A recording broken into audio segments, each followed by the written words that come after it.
আমি আবির মাহমুদ, লিখছি গাজীপুর থেকে। আশা করি মহান আল্লাহর রহমতে আপনি ভালো আছেন। আজকে যে ঘটনাটা লিখে পাঠাচ্ছি সেটা আমার বড় খালার কাছ থেকে শোনা। আমার খালুর বাড়ি যশোর জেলার কেশবপুর থানার কাশিমপুর গ্রামে। ঘটনাটা সেখানকারই, এবং এই ঘটনাটি সেখানকার সকল প্রবীণরাই জানেন। ঘটনার সূত্রপাত ঘটে 7 বছর বয়সী একটা বাচ্চা মেয়েকে নিয়ে। শফিন ভাই, যখনকার কথা বলছি তখন ওই এলাকার জনসংখ্যার ছিল খুবই কম, এবং তাদের মধ্যে বেশিরভাগ মানুষই হিন্দু ধর্মের ছিলেন। বিশেষত আজও ওই এলাকায় কালী পূজার একটা বিরাট ধুম পড়ে। অনেক মুসলমানরাও কালী বা গ্রাম্য ভাষায় শয়তানি শক্তিকে বিশ্বাস করে। অমাবস্যার রাতে পুজোর সময় অলৌকিক বিষয়াদি ঘটত প্রায়। যে বাচ্চা মেয়েটার কথা বললাম সে ছিল খুবই সুন্দর এবং ফুটফুটে। একদিন সবাই হঠাৎ করেই খেয়াল করলেন যে সে হারিয়ে গেল। গ্রামের সবাই বলাবলি করতে লাগলো যে ওকে কালিতে নিয়ে গেছে। তার পরিবার অনেক খোঁজাখুঁজি করেও কোথাও তাকে পেল না। এভাবে প্রায় 3 মাস যাবার পরে তারা সিদ্ধান্ত নিলেন যে প্রয়োজনে মেয়েকে ফিরে পাবার জন্য কালীকে পূজা দিবেন। সেই অনুযায়ী অমাবস্যার রাতে তার মা বাবা বাড়ির পাশের সেই কালীতলায় গেল। সেখানে একটা বিরাট বড় শিমুল গাছ ছিল, আজও আছে। পাশে একটা ছোট পুকুর। ওনারা সেই গাছে সিঁদুর মাখিয়ে কালীর উপাসনা করতে শুরু করেন, কিন্তু সারা রাত কোনো সাড়া পাননি। শেষ রাতের দিকে হঠাৎ স্ত্রী লোকটার শরীর অদ্ভুতভাবে শক্ত হয়ে যায়, একদম ফিট লাগার মতো। অর্থাৎ মানুষ যখন অবচেতন হয়ে পড়ে তখন শরীরটা যেমন শক্ত হয়ে যায়, ফিট পড়া যেটাকে আমরা বলে থাকি সচরাচর, ঠিক তেমনটা হয়ে গেল। তারপর হঠাৎই সে তার কণ্ঠ পরিবর্তন করে আমি তোদের মেয়েকে দেব না, ওকে আমার কাছে রেখে দেব। মেয়েটার বাবা তখন অনেক কাকুতি মিনতি করতে লাগলেন। তখন সেই কালী বলে, ওকে ফিরিয়ে দিতে পারি, তবে কয়েকটা শর্ত আছে। তিনি বললেন তিনি সব শর্ত মানতে রাজি আছেন। তখন সে বলে, আগামী 3 মাস আমার পুজো করবি। মেয়েকে ফেরত পাবার পর থেকে বাড়িতে কখনো গরুর মাংস আনবি না বা খাবি না, আর তোর মেয়েকে কখনো বিয়ে দিতে পারবি না। মেয়ের বাবা তখন শর্ত মানতে রাজি হয়। এরপর 3 মাস প্রত্যেক অমাবস্যার রাতে তারা ওই কালীতলায় পুজো দিতেন। 3 মাস পর সে রাতেও তারা পূজা দিতে গিয়েছিলেন। গভীর রাতে হঠাৎ পেছন থেকে তারা তাদের মেয়ের কণ্ঠস্বর শুনতে পান। পেছনে তাকিয়ে দেখেন তাদের মেয়ে দাঁড়িয়ে আছে। কালী পূজার সময় মা কালীর মূর্তিতে যেমন গয়নাগাটি দিয়ে সাজানো গোছানো থাকে, তাদের মেয়ের পুরো শরীরেও তেমনি সোনার অলংকার দিয়ে সাজানো। বাবা মা তাদের মেয়েকে তখনই বাড়ি ফিরিয়ে আনেন। বাড়ি ফেরার আগে একটা অদৃশ্য কণ্ঠস্বর তাদেরকে উদ্দেশ্য করে বলে, এখন থেকে তোর মেয়ে বড় না হওয়া অব্দি তোরা আমার পূজা দিবি, আর বড় হবার পর ও এসে যেন আমাকে পূজা দেয়। ওনারা তখন রাজি হয়ে বাড়ি ফিরে আসে। এরপর থেকে তাদের অবস্থার পরিবর্তন হয়ে যায়। মেয়ের সাথে করে আনা সোনার অলংকার বিক্রি করে তারা রীতিমতো গ্রামের মোড়ল বনে যায়। সেই মেয়ে বড় হয়ে যাবার পরে এক রাতে সে ঘুম ভেঙে দেখে সে তার ঘরে নেই, গাছপালার ভেতরে শুয়ে আছে। ও তখন বেশ ভয় পায়। তখন হঠাৎ করে শুনতে পায় কোনো একজন মহিলা যেন গীত গাইছেন, খুব মায়াবী সেই কণ্ঠস্বর। সে তখন সেদিকে এগিয়ে যায় এবং কিছু দূর সামনে গিয়ে দেখে যে সেই শিমুল গাছটার গোড়ায় একজন মহিলা বসে আছে। সে তার আরো নিকটে যায় এবং জিজ্ঞেস করে, আপনি কে? তখন সেই মহিলা মুখ তুলে তার দিকে তাকালে সে দেখে সাক্ষাৎ মা কালী তার সামনে বসে আছে। তারপর থেকে সে ওই কালীতলায় গিয়ে পুজো দিতে শুরু করে। এরপর প্রত্যেক অমাবস্যাতেই পুজো শেষ করে সাথে কোনো না কোনো সোনার জিনিস সে নিয়ে আসতে থাকে। একবার তার সমবয়সী এক মেয়েকে সাথে নিয়ে সে পুজো দেবার জন্য যায়। পরদিন সেই মেয়ে পুরো গ্রামে ছড়িয়ে দেয় কিভাবে কি ঘটে। সে জানায়, অমাবস্যার রাতে ওই শিমুল গাছের নিচে পুরোপুরি বিবস্ত্র হয়ে সে সিঁদুর গায়ে মেখে পাগলের মতো নাচানাচি করে কালীর পুজো করে। আর তারপর কালীতলার সেই পুকুরে ভেসে ওঠে সোনার একটা নৌকা। তাতে থাকে আরো অনেক সোনার অলংকার। গ্রামবাসীরা তখন ভয়ে সেই কালীতলায় যাওয়া বন্ধ করে দিল। আর ওই মেয়ের কথা গ্রামের সবাই এমনিতেই জানত। বেশ কয়েক বছর পরে মেয়েটা যখন আরেকটু বড় হয়, তখন পরিবার থেকে একটা ভালো ছেলে দেখে তার সাথে বিয়ে দিয়ে দেয়। বিয়ের পর ওই মেয়ের ঘরের মাটি ফুঁড়ে 7 ঘরা মোহর উঠে আসে। তারা দুহাত ভরে খরচ করেও একটা ঘরাও শেষ করতে পারে না।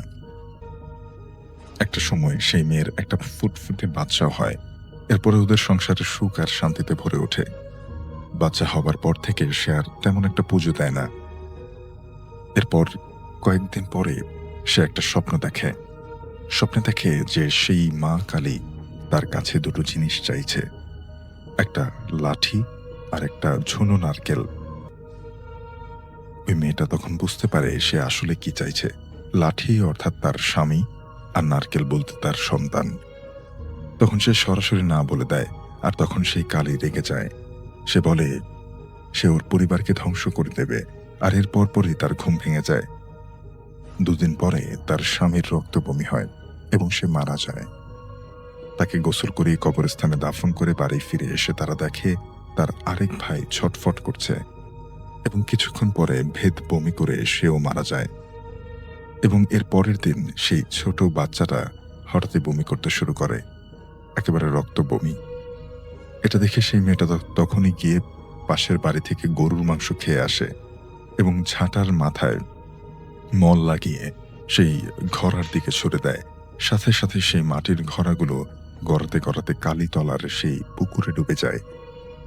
লোকমুখে কথিত আছে 7টা ঘরার মধ্যে একটার কানই ভেঙে গিয়েছিল। সেটা নাকি পরবর্তীতে চোখের আকার ধারণ করে এবং ওই পুকুরেই আছে।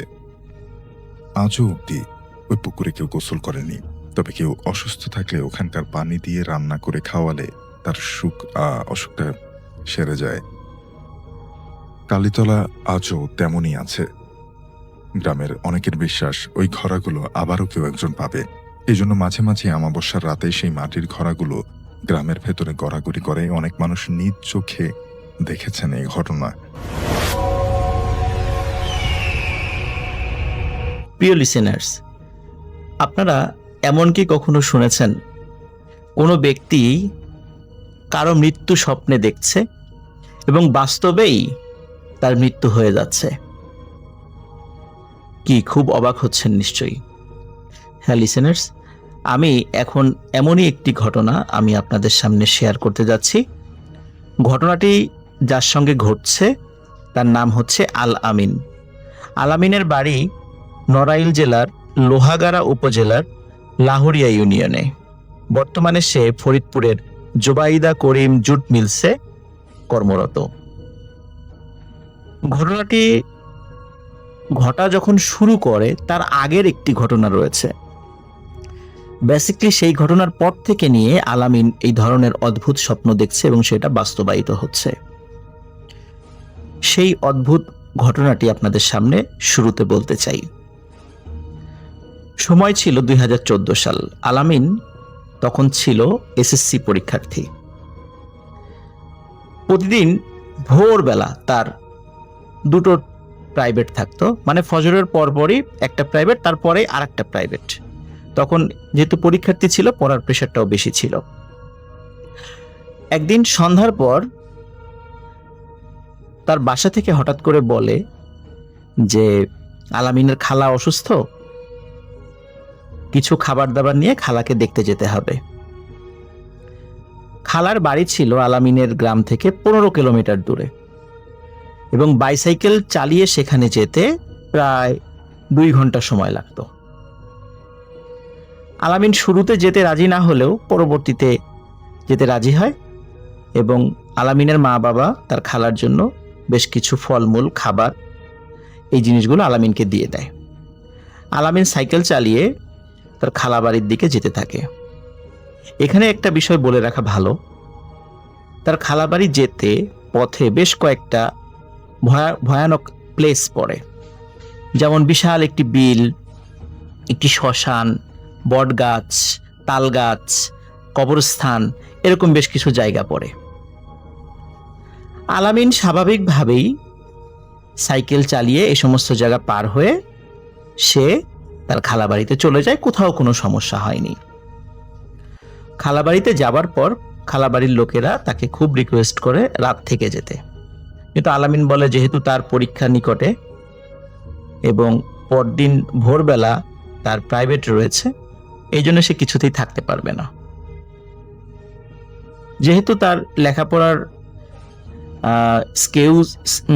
এক্সকিউজ সে দিয়েছিল, এই কারণে তার খালাবাড়ির লোকরাও তাকে কোনো বাধা দেয়নি। আলামিন যেহেতু চলেই যাবে, তখন খালাবাড়ির লোকেরা তখন তার জন্য তার পরিবারের লোকদের জন্য রান্না করা খাবার, মাছ, মাংস এবং স্পেশালি একটি মাঝারি আকৃতির মুরগির বাচ্চা, তাজা মুরগির বাচ্চা দিয়ে দেয়, যাতে করে বাড়িতে নিয়ে এটা জবাই করে খেতে পারে। তো আলামিন এই জিনিসগুলো ব্যাগে করে নিয়ে রওনা দেয়। ওই মুরগির বাচ্চাটা ব্যাগের মধ্যে এমনভাবে রেখেছে যাতে করে কোনোভাবেই এটি চাকার সাথে টাচ না করে, এবং এই ব্যাগগুলো আলামিন সাইকেলের পেছনে না রেখেছিল সামনের হ্যান্ডেলের সাথে। আর মুরগির বাচ্চাটা খুব সতর্কভাবে রেখেছিল, কোনোভাবেই যেন চাকার সাথে টাচ না করে এবং আঘাত না খায়। আলামিন সাইকেল নিয়ে খালাবাড়ি থেকে বিদায় নিয়ে চলে যেতে থাকে। শুরুতেই বলেছি দূরত্ব কিন্তু 15 কিলোমিটার, প্রায় 2 ঘন্টা সময় লাগে যেতে। আলামিন সাইকেল নিয়ে যাওয়া শুরু করে। যেতে যেতে একটি মাঠের কাছে সে চলে আসে। মাঠের কাছে যখন সে চলে আসে, তখন এখানে এসে রাস্তা 2 দিকে চলে গেছে। তখন আলামিন চিন্তা করে যে এই 2 দিকের রাস্তা একটি শর্টকাট রাস্তা আর একটা দীর্ঘ রাস্তা, যেই দীর্ঘ রাস্তা দিয়ে সে সন্ধ্যার পরে বাইসাইকেল চালিয়ে এসেছে। আলামিন চিন্তা করে এত দূর সাইকেল চালিয়ে এসেছে, আমি শর্টকাট রাস্তাতেই যাওয়া ভালো। ওইখানে শর্টকাট রাস্তাতে যাওয়ার সময় একটা বাজার পড়ে, নাম হলো সত্র বাজার। সত্র বাজার থেকে বাজার হয়ে আলামিন যেতে থাকে। যেতে যেতে সে একটি আরেকটা গ্রামের কাছে সে চলে আসে। এই গ্রামটা ছিল হিন্দু পাড়া, সেখানে প্রায় সবাই হিন্দু পরিবার বসবাস করে। আর এই দিক দিয়ে যেহেতু যাচ্ছে, সে চিন্তা করছে যে এই দিক দিয়ে যাওয়ার পথে কিন্তু আরেকটা শ্মশান পড়ে, কবরস্থানও আছে। এখন আলামিন যেটা ভাবছে সেটা হচ্ছে যে যেহেতু অন্য রাস্তা দিয়ে যেতে গেলেও একই সমস্যা ফেস করব, আর এদিক দিয়ে যেহেতু মানুষদের বাসাবাড়ি আছে, পরিচিত বাসাবাড়িও পাওয়া যাবে, কোনো সমস্যা আপদ বিপদ হলে তাদের হেল্প নেওয়া যাবে, এই জন্য আলামিন এই শর্টকাট রাস্তাটা বেছে নেয়। আলামিন ওই হিন্দু পাড়ার মধ্যে দিয়ে সাইকেল নিয়ে যেতে যেতে যেতে যেতে হঠাৎ একটা জায়গায় একটা লম্বা তাল গাছ দেখতে পায়।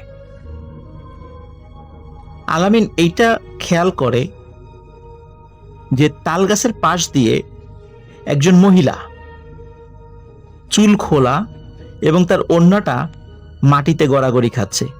সে সোজা রাস্তার পাশ দিয়ে হেঁটে বিলের মধ্যে নেমে গেল। আলামিন এটা দেখে প্রথমে খুব ভয় পায় যে কি ব্যাপার, সে কি ঠিক দেখলো না ভুল দেখলো। তখন আলামিন চিন্তা করেছে সে ভুলও দেখতে পারে। এই কথা চিন্তা করে আলামিন আবার সাইকেল চালানো শুরু করে। সাইকেল চালাতে চালাতে যখন সাইকেল একটি ব্রিজের কাছে উঠবে ভাব, তখন হঠাৎ করে ব্যাগের মধ্যে থাকা মুরগির বাচ্চাটি প্রচন্ড শব্দে আর্তনাদ করে ওঠে। আলামিন চিন্তা করে কি ব্যাপার, হঠাৎ করে মুরগির বাচ্চা এভাবে শব্দ করলো কেন। আলামিন সাইকেল থামায়। সাইকেল থামিয়ে মুরগির বাচ্চা যেই ব্যাগে রেখেছিল সেই ব্যাগটি খোলে, কিন্তু খুলেই আলামিন হতভম্ব হয়ে যায়। মনে হচ্ছে ওই মুরগির বাচ্চার কেউ ঘাড় ভেঙে এমন ভাবে ভেঙেছে যে ফিনকি দিয়ে রক্ত বের হচ্ছে। আলামিন চিন্তা করে কোনোভাবে হয়তো বা সাইকেলের সামনের চাকার মধ্যে ব্যাগটা চলে গেলেও যেতে পারে, যার ফলে মুরগির বাচ্চাটির মাথা হয়তো বা সাইকেলের মধ্যে ঢুকে গেছে, চাকার মধ্যে ঢুকে গেছে, যার ফলে এই দুর্ঘটনা ঘটেছে। কিন্তু আলামিন এই প্রশ্নের কোনো উত্তর পায় না যে সে যেভাবে ব্যাগটি রেখেছিল কোনোভাবেই মুরগির বাচ্চা সাইকেলের চাকার মধ্যে যাওয়ার কথা নয়, কিন্তু এটা কিভাবে ঘটলো। আলামিন চিন্তা করে হয়তোবা যাই হোক কোনো ভুলের কারণে চলেও যেতে পারে, যেহেতু গ্রামের মেঠো পথ, রাস্তার এবড়ো থেবড়ো রাস্তায় ঝাঁকি লেগে ব্যাগ এলোমেলো হয়ে সাইকেলের চাকার মধ্যে ঢুকে যেতে পারে। আলামিন ব্যাগের মধ্য থেকে মুরগির বাচ্চাটি বের করে ওই ব্রিজের নিচে ফেলে দেয় এবং আবার সে সাইকেল চালানো শুরু করে।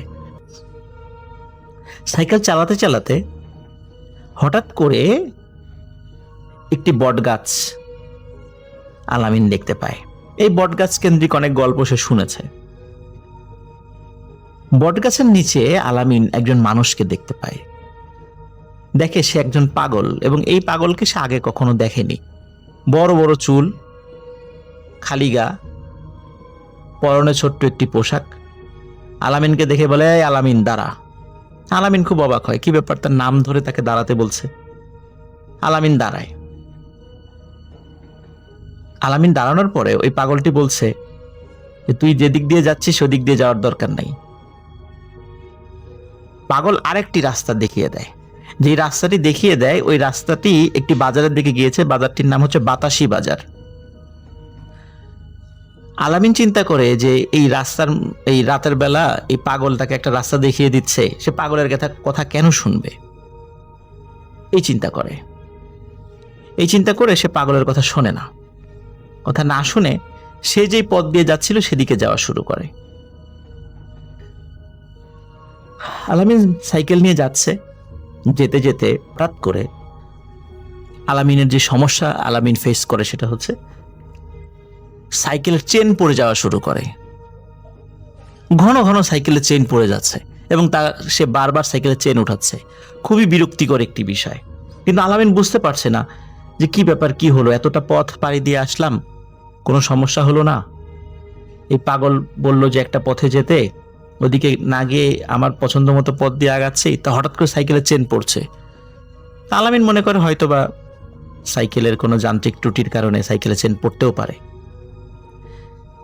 সে বারবার চেন উঠাচ্ছে আর সাইকেল চালাচ্ছে, কিন্তু সে খুব বিরক্ত হয়ে যাচ্ছে যে এইভাবে তো আর কতক্ষণ সে এইভাবে সাইকেল নিয়ে চালাতে পারবে, কারণ এতবার চেন পড়লে আসলে সাইকেল চালানো সম্ভব নয়। আর তখনও তার গন্তব্য থেকে দূরত্ব ছিল 3 থেকে 4 কিলোমিটার। সে চিন্তা করছে 3 থেকে 4 কিলোমিটার তো সাইকেল ঠেলে ঠেলে নিয়ে যাওয়া কঠিন। তারপরও সে চেষ্টা করছে আর কি যতদূর সম্ভব চালিয়ে যাওয়ার জন্য। আলামিন সাইকেল এভাবে চালাতে চালাতে একটি কবরস্থানের কাছে চলে আসে। যখনই কবরস্থানের কাছে চলে আসে আলামিন বিকট একটি গন্ধ পায়, মনে হচ্ছে পচা লাশের গন্ধ। আলামিন একটা বিষয়ে চিন্তা করে যে লাশের গন্ধটা কোথা থেকে আসছে। চিন্তা করে হয়তোবা কোনো ভাঙা কবর থেকে এটা আসতেই পারে, যেহেতু পাশেই কবরস্থান। কিন্তু আলামিন খেয়াল করে না, এই গন্ধটি কবরস্থান থেকে আসছে না, এটি আসছে সামনের দিক থেকে, মানে রাস্তা থেকে। তার মানে রাস্তায় কোনো কিছু, এমন কিছু পড়ে আছে যেটা থেকে তীব্র গন্ধ বের হচ্ছে। আলামিন ভাবে হয়তোবা রাস্তায় কোনো মরা কোনো প্রাণী পড়ে থাকতে পারে, যেটা পচে গেছে, যেটা থেকে দুর্গন্ধ আসতে পারে। তা আলামিন এটা ভেবে আবার সে সাইকেল চালানো শুরু করে। কবরস্থান পার হয়ে আরেকটি ব্রিজ রয়েছে। আলামিন স্বাভাবিকভাবে ব্রিজে ওঠার জন্য সাইকেলটা স্পিডটা বাড়িয়ে দেয়, যেহেতু ব্রিজটা উঁচু দিকে, সাইকেলটা নর্মাল স্পিডে চালালে সাইকেল ব্রিজে উঠবে না, এই জন্য স্পিডটা বাড়িয়ে দেয়। কিন্তু অদ্ভুত ব্যাপার, আলামিন খেয়াল করে যে এখন সাইকেলের চেন পড়ছে না, সাইকেল সে চালাতে পারছে।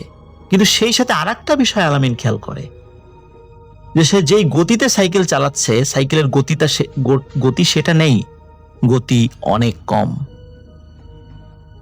হঠাৎ করে আলামিনের কপালে এবং নাকে পাখির ডানার আঘাত লাগে। শত শত পাখি তার মুখের সামনে দিয়ে উড়ে যাচ্ছে, সবই কালো রঙের পাখি।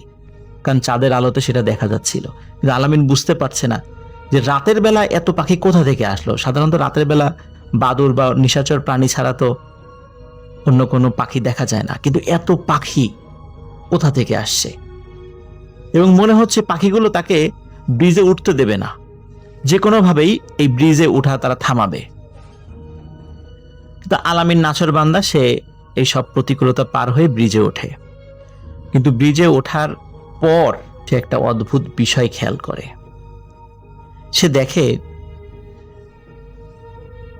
একটি মহিলা,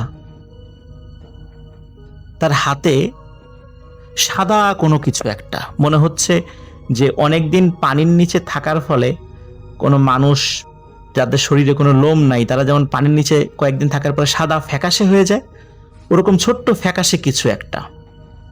চাঁদের আলোতে আলামিন স্পষ্টভাবে দেখতে পায় যে ওটি একটি বাচ্চার ডেড বডি, এবং ওই মহিলা ওই বাচ্চার ডেড বডি থেকে খুবলে খুবলে কিছু একটা খাচ্ছে। আলামিন ওই দৃশ্য দেখে আর সহ্য করতে পারেনি। তখন সে সেখানেই সেন্সলেস হয়ে পড়ে যায়, এবং সেন্সলেস হয়ে পড়ার আগে সে প্রচন্ড জোরে একটা চিৎকার করে। ওদিকে আলামিনের যে মামা, ওনার আবার বাতাসি বাজারে ওনার ব্যবসা বাণিজ্য ছিল, দোকান ছিল। উনি ওই দিন কোনো কারণে দোকান বন্ধ করতে দেরি হয়ে যায়। তো উনি এই দোকান বন্ধ করে যখন বাড়িতে ফিরছিলেন, তখন উনি বাড়ি থেকে বেশ দূরে ছিলেন। তখন আলামিন যে প্রচন্ড জোরে চিৎকার করেছিল, আলামিনের মামার কানে সে শব্দটি গিয়েছিল। তখন উনি কি হলো এই চিন্তা করে আবার পেছনে আসে। পেছনে এসে আলামিনকে অজ্ঞান অবস্থায় পায়। তো আলামিনের সাইকেলের সাথে থাকা ব্যাগ এবং আলামিনকে সাথে নিয়ে উনি বাড়ির দিকে যাওয়া শুরু করেন। কারণ ওনার কাছে ফোন ছিল, ফোনে অন্য লোকদেরকে খবর দেন, তারাও চলে আসে, সবাই মিলে আলামিনকে ধরাধরি করে তার নানার বাড়িতে নিয়ে যায়। পাশে তার নানা বাড়ি ছিল, সেখানে নিয়ে যায়। যে রাত্রে এই ঘটনাটি ঘটে, এটি ছিল বুধবার। পরের দিন বৃহস্পতিবার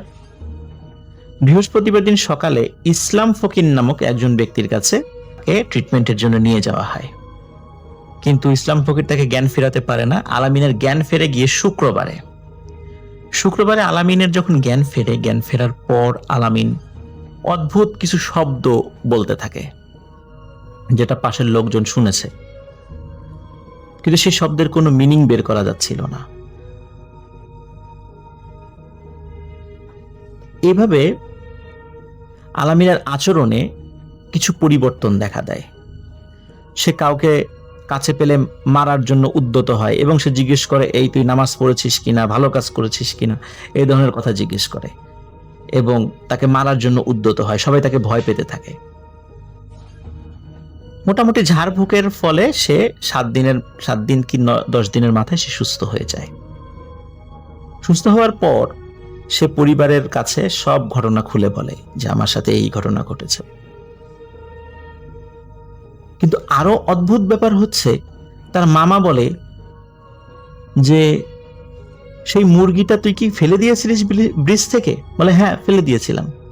বলে না, তোর ব্যাগের মধ্যে তো সেই মুরগি আমরা পেয়েছি।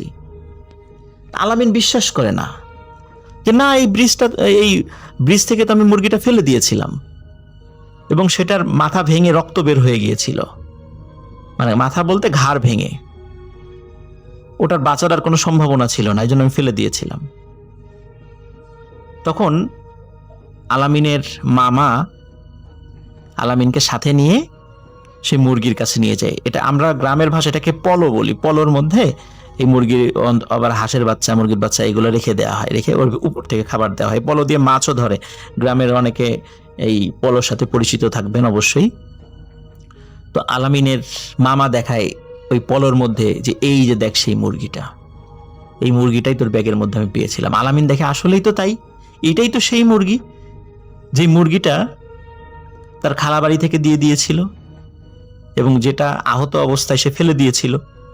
সম্পূর্ণ অক্ষত অবস্থায় এই মুরগিটা কিভাবে আসলো আবার? আলামিনের আত্মীয় স্বজন খুব ভয় পেয়ে যায়। ওই সময়টা ছিল সন্ধ্যার সময়।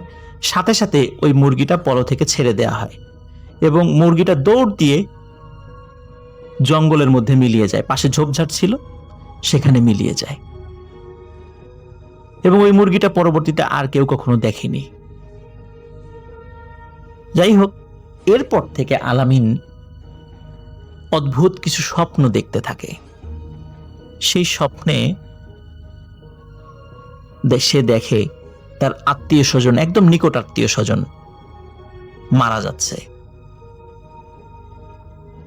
প্রথমে দেখে তার মামিকে, তার মামির মৃত্যু সে স্বপ্নে দেখে।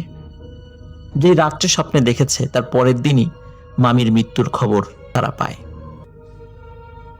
এরপর তার আপন নানার মৃত্যুর স্বপ্ন আলামিন দেখে, এবং সত্যি তার পরের দিন তার আপন নানারও মৃত্যু হয়ে যায়।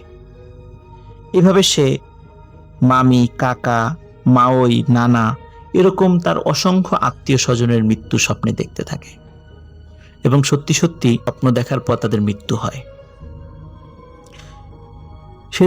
সে যে শুধু আত্মীয় স্বজনের মৃত্যু দেখেছে তা কিন্তু নয়, সে পাড়া প্রতিবেশী অনেকেরই এই মৃত্যুর স্বপ্ন দেখেছে এবং সেটা বাস্তবায়িত হয়েছে। প্রিয় লিসেনার্স, আপনারা একটি মর্মান্তিক দুর্ঘটনার কথা অনেকেই স্মরণ করতে পারবেন। এই কিছু মাস আগে মে মাসে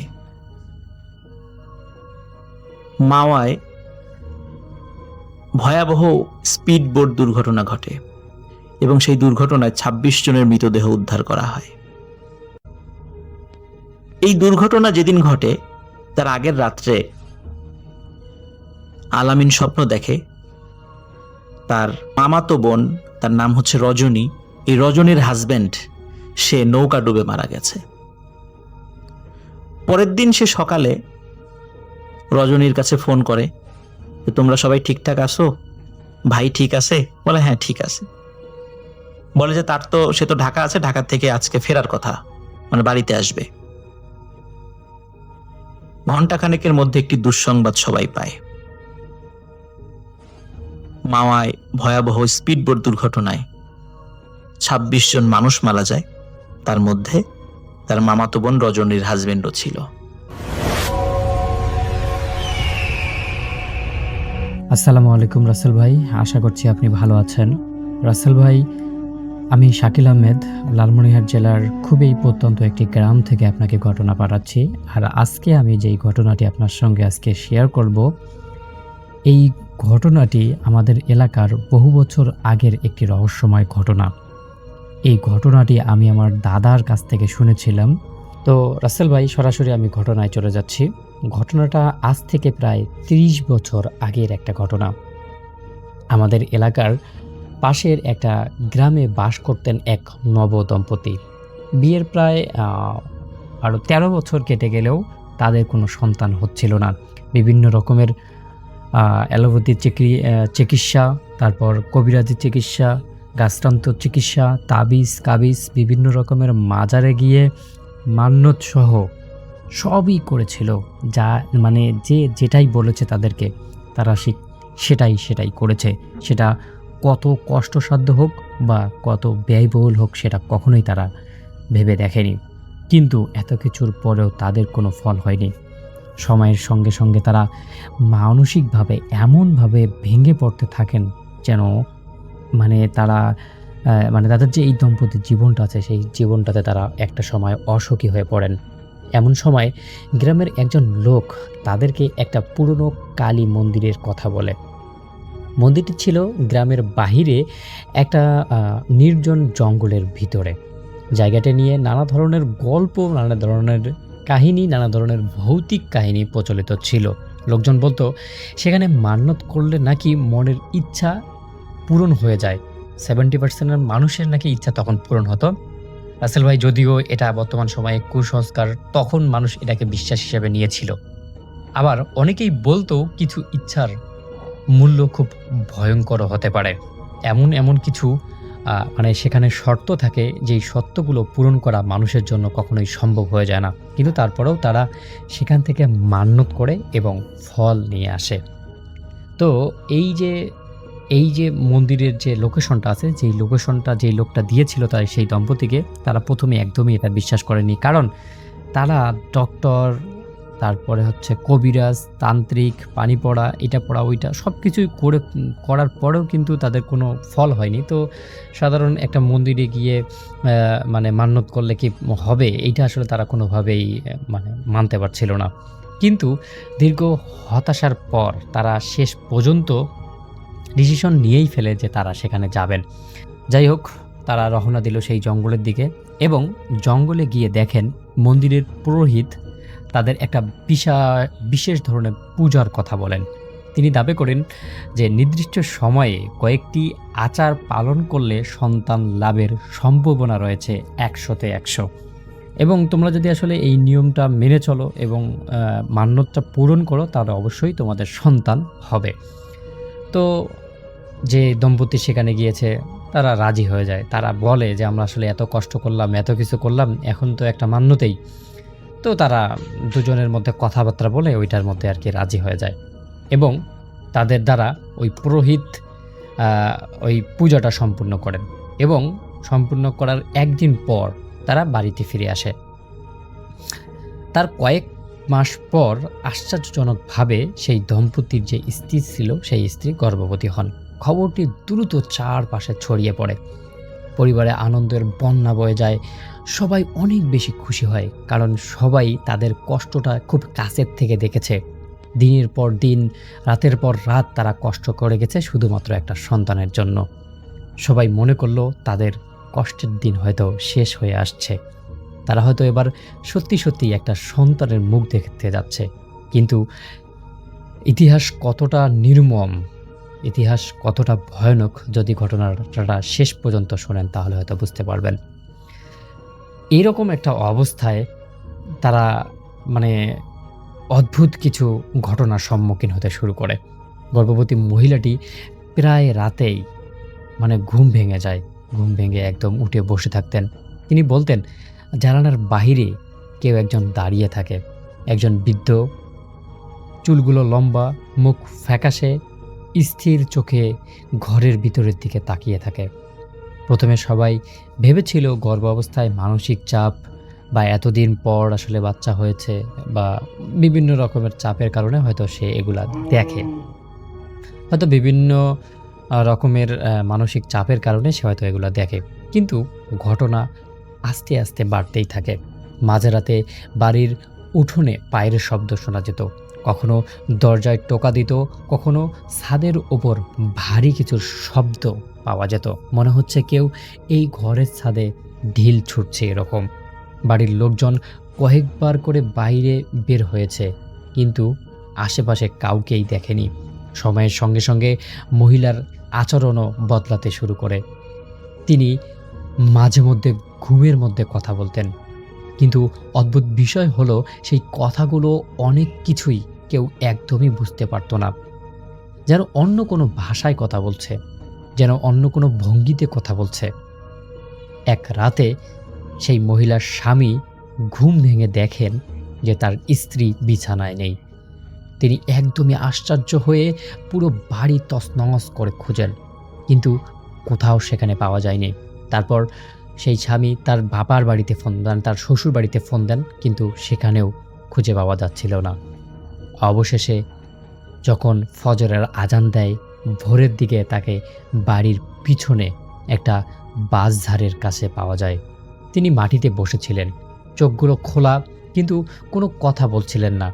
আনমনে কারো দিকে যেন একদম ফ্যাল করে তাকিয়ে আছেন। সেই দিনের পর থেকে পরিবারের ভিতরে আতঙ্ক আরও অনেক বেশি বেড়ে যায়। এলাকার মধ্যে ছড়িয়ে পড়ে নিমিষেই এই ঘটনাটা শোনার পর অনেকেই অনেক রকমের মন্তব্য করতে থাকে। তবুও কয়েক মাস পর সুস্থ একটি ছেলে সন্তানের জন্ম দেয় সেই নারী। সবার ধারণা ছিল এখন হয়তো সব সমস্যার শেষ হয়েছে, কিন্তু এই শিশুর জন্মের পরেই আসল ভয়ঙ্কর ঘটনা শুরু হয়। ঘটনাটা এমন একটা নির্মম ঘটনা যেটা সেই গ্রামের মধ্যে একটা আতঙ্ক ফেলে দেয়। ঘটনাটি হচ্ছে, ছেলেটি দিনের বেলায় একদমই স্বাভাবিক থাকতো, কোনো কান্নাকাটি কোনো কিছুই করতো না, কিন্তু রাত শুরু হতেই শুরু হয়ে যেত তার কান্না। এমন কান্না যা কোনোভাবেই থামানো যেত না। একদিন শিশুর মা দাবি করেন তিনি মাঝরাতে দেখছেন তার সন্তানের খাটের পাশে একজন বৃদ্ধ লোক দাঁড়িয়ে আছে। পরদিনে একই কথা বলেন শিশুটির দাদিও। তার পরের দিন ঠিক একই কথা বলেন শিশুর যে নানি ছিল তিনিও। এরপর থেকে বাড়ির সবাই আতঙ্কিত হয়ে থাকে। কয়েক সপ্তাহ পর এভাবেই প্রতি রাত্রে বিভিন্ন ধরনের ঘটনা সম্মুখীন হন তারা। কিন্তু কয়েক সপ্তাহ পর আরও একটি ভয়ানক ঘটনা ঘটে। এক গভীর রাতে শিশুর কান্না শুনে পরিবারের সবাই ঘুম থেকে জেগে ওঠে। দৌড়ে ঘরে গিয়ে দেখে খাট খালি, শিশু নেই। পুরো বাড়ি তছনছ করে খোঁজাখুঁজি শুরু হয়। শিশুর মা আছে, নানি আছে, দাদি আছে, সবাই আছে, কিন্তু সেই শিশুটিকে কোনোভাবেই খুঁজে পাওয়া যাচ্ছে না। অবশেষে তারা উঠোনের এক কোণে শিশুটিকে জীর্ণ শীর্ণ অবস্থায় খুঁজে পাওয়া যায়।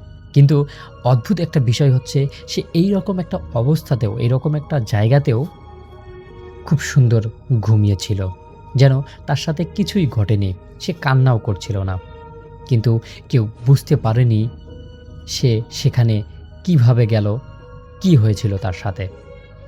ঘটনাটির পর পরিবারের এই যে ঘটনাটা পুরো এলাকায় ছড়িয়ে যায় এবং যেই লোকটা আসলে ওই যে মন্দিরের তাদের লোকেশন দিয়েছিল, সেই লোকটার পরামর্শ নিয়ে পুরো পরিবারটি এলাকা ছেড়ে চলে যাওয়ার সিদ্ধান্ত নেয়। বাড়ির বিক্রি করার প্রস্তুতি শুরু হয়, কিন্তু যাওয়ার আগের রাতেই সবচেয়ে ভয়ানক ঘটনাটা ঘটে তাদের সাথে। সেই রাতে হঠাৎ করে বাড়ির ভিতরে চিৎকার শুনে প্রতিবেশীরাও ছুটে আসে। ঘরের ভিতরে ঢুকেই তারা দেখতে পায় শিশুটির মা অচেতন অবস্থায় পড়ে আছে, আর দেওয়ালের উপরে কয়লার মতো কালো কালি দিয়ে কিছু অদ্ভুত রকমের চিহ্ন আঁকা। কে এঁকেছে কেউ জানে না। অনেক খোঁজখবর নেওয়ার পরেও কেউ সেই আঁকাআঁকির বিষয়ে কিছুই জানেনি। পরদিন সকালে পরিবারটি গ্রাম ছেড়ে চলে যায় এবং মানুষ হয়তো ভাবতেছিল যে ঘটনাটা হয়তো এখানেই শেষ হয়ে যাবে, এবং তার কয়েক বছরের পরেও সেই বাড়িটি সেখানে পরিত্যক্ত অবস্থায় ছিল, কারণ সেই জমিটা কেউ আসলে নিতে চাচ্ছিল না, বা সেই বাড়ির কোনো আসবাবপত্রও কেউ নিতে চাচ্ছিল না। আজও সেই বাড়িটি জঙ্গলে ঢাকা অবস্থায় দাঁড়িয়ে আছে। গ্রামের বৃদ্ধরা বলেন ঘটনাগুলোর পিছনে হয়তো কোনো অতি প্রকৃত রহস্য জড়িত ছিল। আবার অনেকেই বলেন দীর্ঘদিনের সন্তানহীনতা, মানসিক চাপ আর কুসংস্কারের ভয়েই পুরো পরিবারটি ধীরে ধীরে আতঙ্কগ্রস্ত হয়েছিল। ঘটনাটি কী ছিল সেটা হয়তো আর কোনোদিনও জানা যাবে না। তবে গ্রামের মানুষ আজও একটি কথা বলে, অন্ধবিশ্বাস কখনো কখনো মানুষের জীবনে এমন ভয় ডেকে আনে যা বাস্তব জীবনের চেয়েও অনেক বেশি ভয়ানক হয়ে ওঠে। সন্তান পাওয়ার আশায় কালী মন্দিরে করা সেই মান্যতেই শেষ পর্যন্ত একটি পরিবারের জীবনে এমন অন্ধকার নিয়ে এসেছিল, যার কথা আজও গ্রামের মানুষ ফিসফিস করে বলে। ঘটনাটি কতটুকু সত্য আর কতটুকু কুসংস্কার সেটা হয়তো কেউ জানে না, কিন্তু সেই বাড়িটি আজও পরিত্যক্ত অবস্থায় দাঁড়িয়ে আছে ঠিক সেই জায়গাতেই। রাসেল ভাই, এটাই ছিল ঘটনা। আমার নাম সুসময় ঘোষ, লিখছি পুরান ঢাকা থেকে। আমার সাথে কখনো কোনো ভৌতিক ঘটনা ঘটেনি, তবে কয়েকদিন আগে আমার পিসির কাছ থেকে একটি ঘটনা শুনেছিলাম। ঘটনাটি তাদের এক প্রতিবেশীর সাথে ঘটে, সেটাই আজ আপনাকে লিখে পাঠাচ্ছি। শাফিন ভাই, ঘটনাটা আমি পিসির ভাষাতেই লেখার চেষ্টা করছি, যদি ভালো লাগে প্লিজ পড়ে শোনাবেন। আমাদের পাশের বাড়ির বয়স্ক স্বামী স্ত্রী দুজনেই করোনা আক্রান্ত হয়ে পড়ে। হাসপাতালে নিয়ে যাবার কয়েকদিন পরে লোকটা মারা যায়, কিন্তু তার স্ত্রী তিনি বেঁচে ছিলেন। ওই লোকটা অনেক আগেই তার পরিবারকে বলে রেখেছিলেন যে তাকে যেন তার গ্রামে নিয়ে তার বাবার কবরের পাশে কবর দেওয়া হয়। কিন্তু কড়া লকডাউন থাকার কারণে তারা লাশটা গ্রামে নিতে পারে না। বাধ্য হয়ে তারা পাশের একটা কবরস্থানে তারা দাফন করে। এর ঠিক 2 দিন পর থেকে প্রতি রাতেই তাদের বাড়িতে অদ্ভুত সব ঘটনা ঘটতে থাকে। মাঝরাতে আচমকা কেউ একজন দরজায় ধাক্কাধাক্কি করে। দরজা খুললে দেখা যায় কেউ নেই সেখানে। 3 তলা বিল্ডিং, তারাই বাড়িটার মালিক। তারা থাকেন উপরের তলায়, আর নিচের 2টো ফ্লোর ভাড়াটিয়ারা থাকে। 2 দিন তাদের দরজায় এমন ধাক্কা পড়ার পর তার পরদিন থেকে তাদের ভাড়াটিয়ারদের দরজাও ধাক্কা পড়তে থাকে। এবং ঠিক ফজরের আজানের আগে বাড়ির মেইন গেটে একটা বিকট আওয়াজ হয়, যেন বিশাল বড় কিছু একটা দিয়ে গেটে আঘাত করা হচ্ছে খুব জোরে। অথচ দারোয়ান কাউকেই দেখতে পায় না। রাত দুপুরে ঘুম ভেঙে সবাই একটা অদৃশ্য শক্তির সাথে চিৎকার করায়। সে যেন এক হুলস্থুল কাণ্ড। পরদিন রাতে সব পুরুষরা বাড়ি ফিরে ঠিক করে যে আগামীকালকে হুজুর ডেকে এনে বাড়ি বন্ধ করিয়ে নেবে। কিন্তু সেদিন রাতেই ঘটে আর একটা ভয়ানক ঘটনা। যে লোকটা মারা গিয়েছিল তার স্ত্রী সেদিনই হাসপাতাল থেকে সুস্থ হয়ে বাড়ি এসেছিলেন। পরিবারের সবাই মিলে বসে আলোচনা করছিলেন যে ওই লোকটার মিলাদ দেবার ব্যাপারে। ওনার স্ত্রী বলছিলেন যে কবর যেহেতু গ্রামে দিতে পারেনি, তাহলে অন্তত মিলাদটা যেন গ্রামে দেয়া হয়। কিন্তু পরিবারের বাকিরা বলতে লাগলো এই সময় গ্রামে গিয়ে মিলাদ দেয়াটা অনেক বেশি ঝামেলার। তাদের জোরাজোরিতে অবশ্য সেই মহিলা রাজি হন। আর ঠিক তখনই আচমকা একটা অদৃশ্য থাপ্পড়ে সেই মহিলা সোফা থেকে ছিটকে ফ্লোরে গিয়ে পড়ে। সবাই হতবাক হয়ে তাকিয়ে থাকে সেদিকে। সবাই শুনেছে জ্বরের শব্দ। সবাই উঠে ওনাকে ধরাধরি করে ফ্লোর থেকে উঠালো। ঠিক তখন ঘরটা কেমন যেন একটা গুমোট হয়ে গেল। বাতাস ভারী হয়ে উঠল। একজন গিয়ে জানালাটা টেনে খুলে দিল। ঠান্ডা বাতাস এসে ঘরটা ভরে দিল। সবাই ঘরে চলে গেল। মহিলা বললেন উনি একটু পরে যাবেন। উনি বসে রইলেন একা একা। উনি বুঝতে পারছিলেন না যে কি হলো তার সাথে। বাড়ির সব আলো যখন নিভে গেল, মহিলাও তখন ঘুমিয়ে পড়লেন। ঠিক কতক্ষণ পর ঠিক তা জানা নেই। হঠাৎ ওনার ঘুম ভেঙে গেল। চোখ খুলে দেখেন সব জায়গা অন্ধকার। দেয়াল হাতড়ে লাইটটা জ্বালাবেন কিনা ভাবছেন, ঠিক এমন সময়ে একটা শব্দে তার বুকটা কেঁপে ওঠে। কেউ যেন কাঁদছে। স্পষ্ট বোঝা যাচ্ছে না, মনে হচ্ছে দরজার সামনেই আছে সে। মহিলা উঠেই ঘরের লাইট জ্বাললেন, আর ঠিক তখনই সেই কান্নার শব্দটা থেমে গেল। আর মনে হলো কেউ যেন বন্ধ দরজার ওপাশ থেকে হেঁটে চলে গেল। উনি তখন দরজাটা খুলতে গিয়ে দেখেন কেউ নেই সেখানে।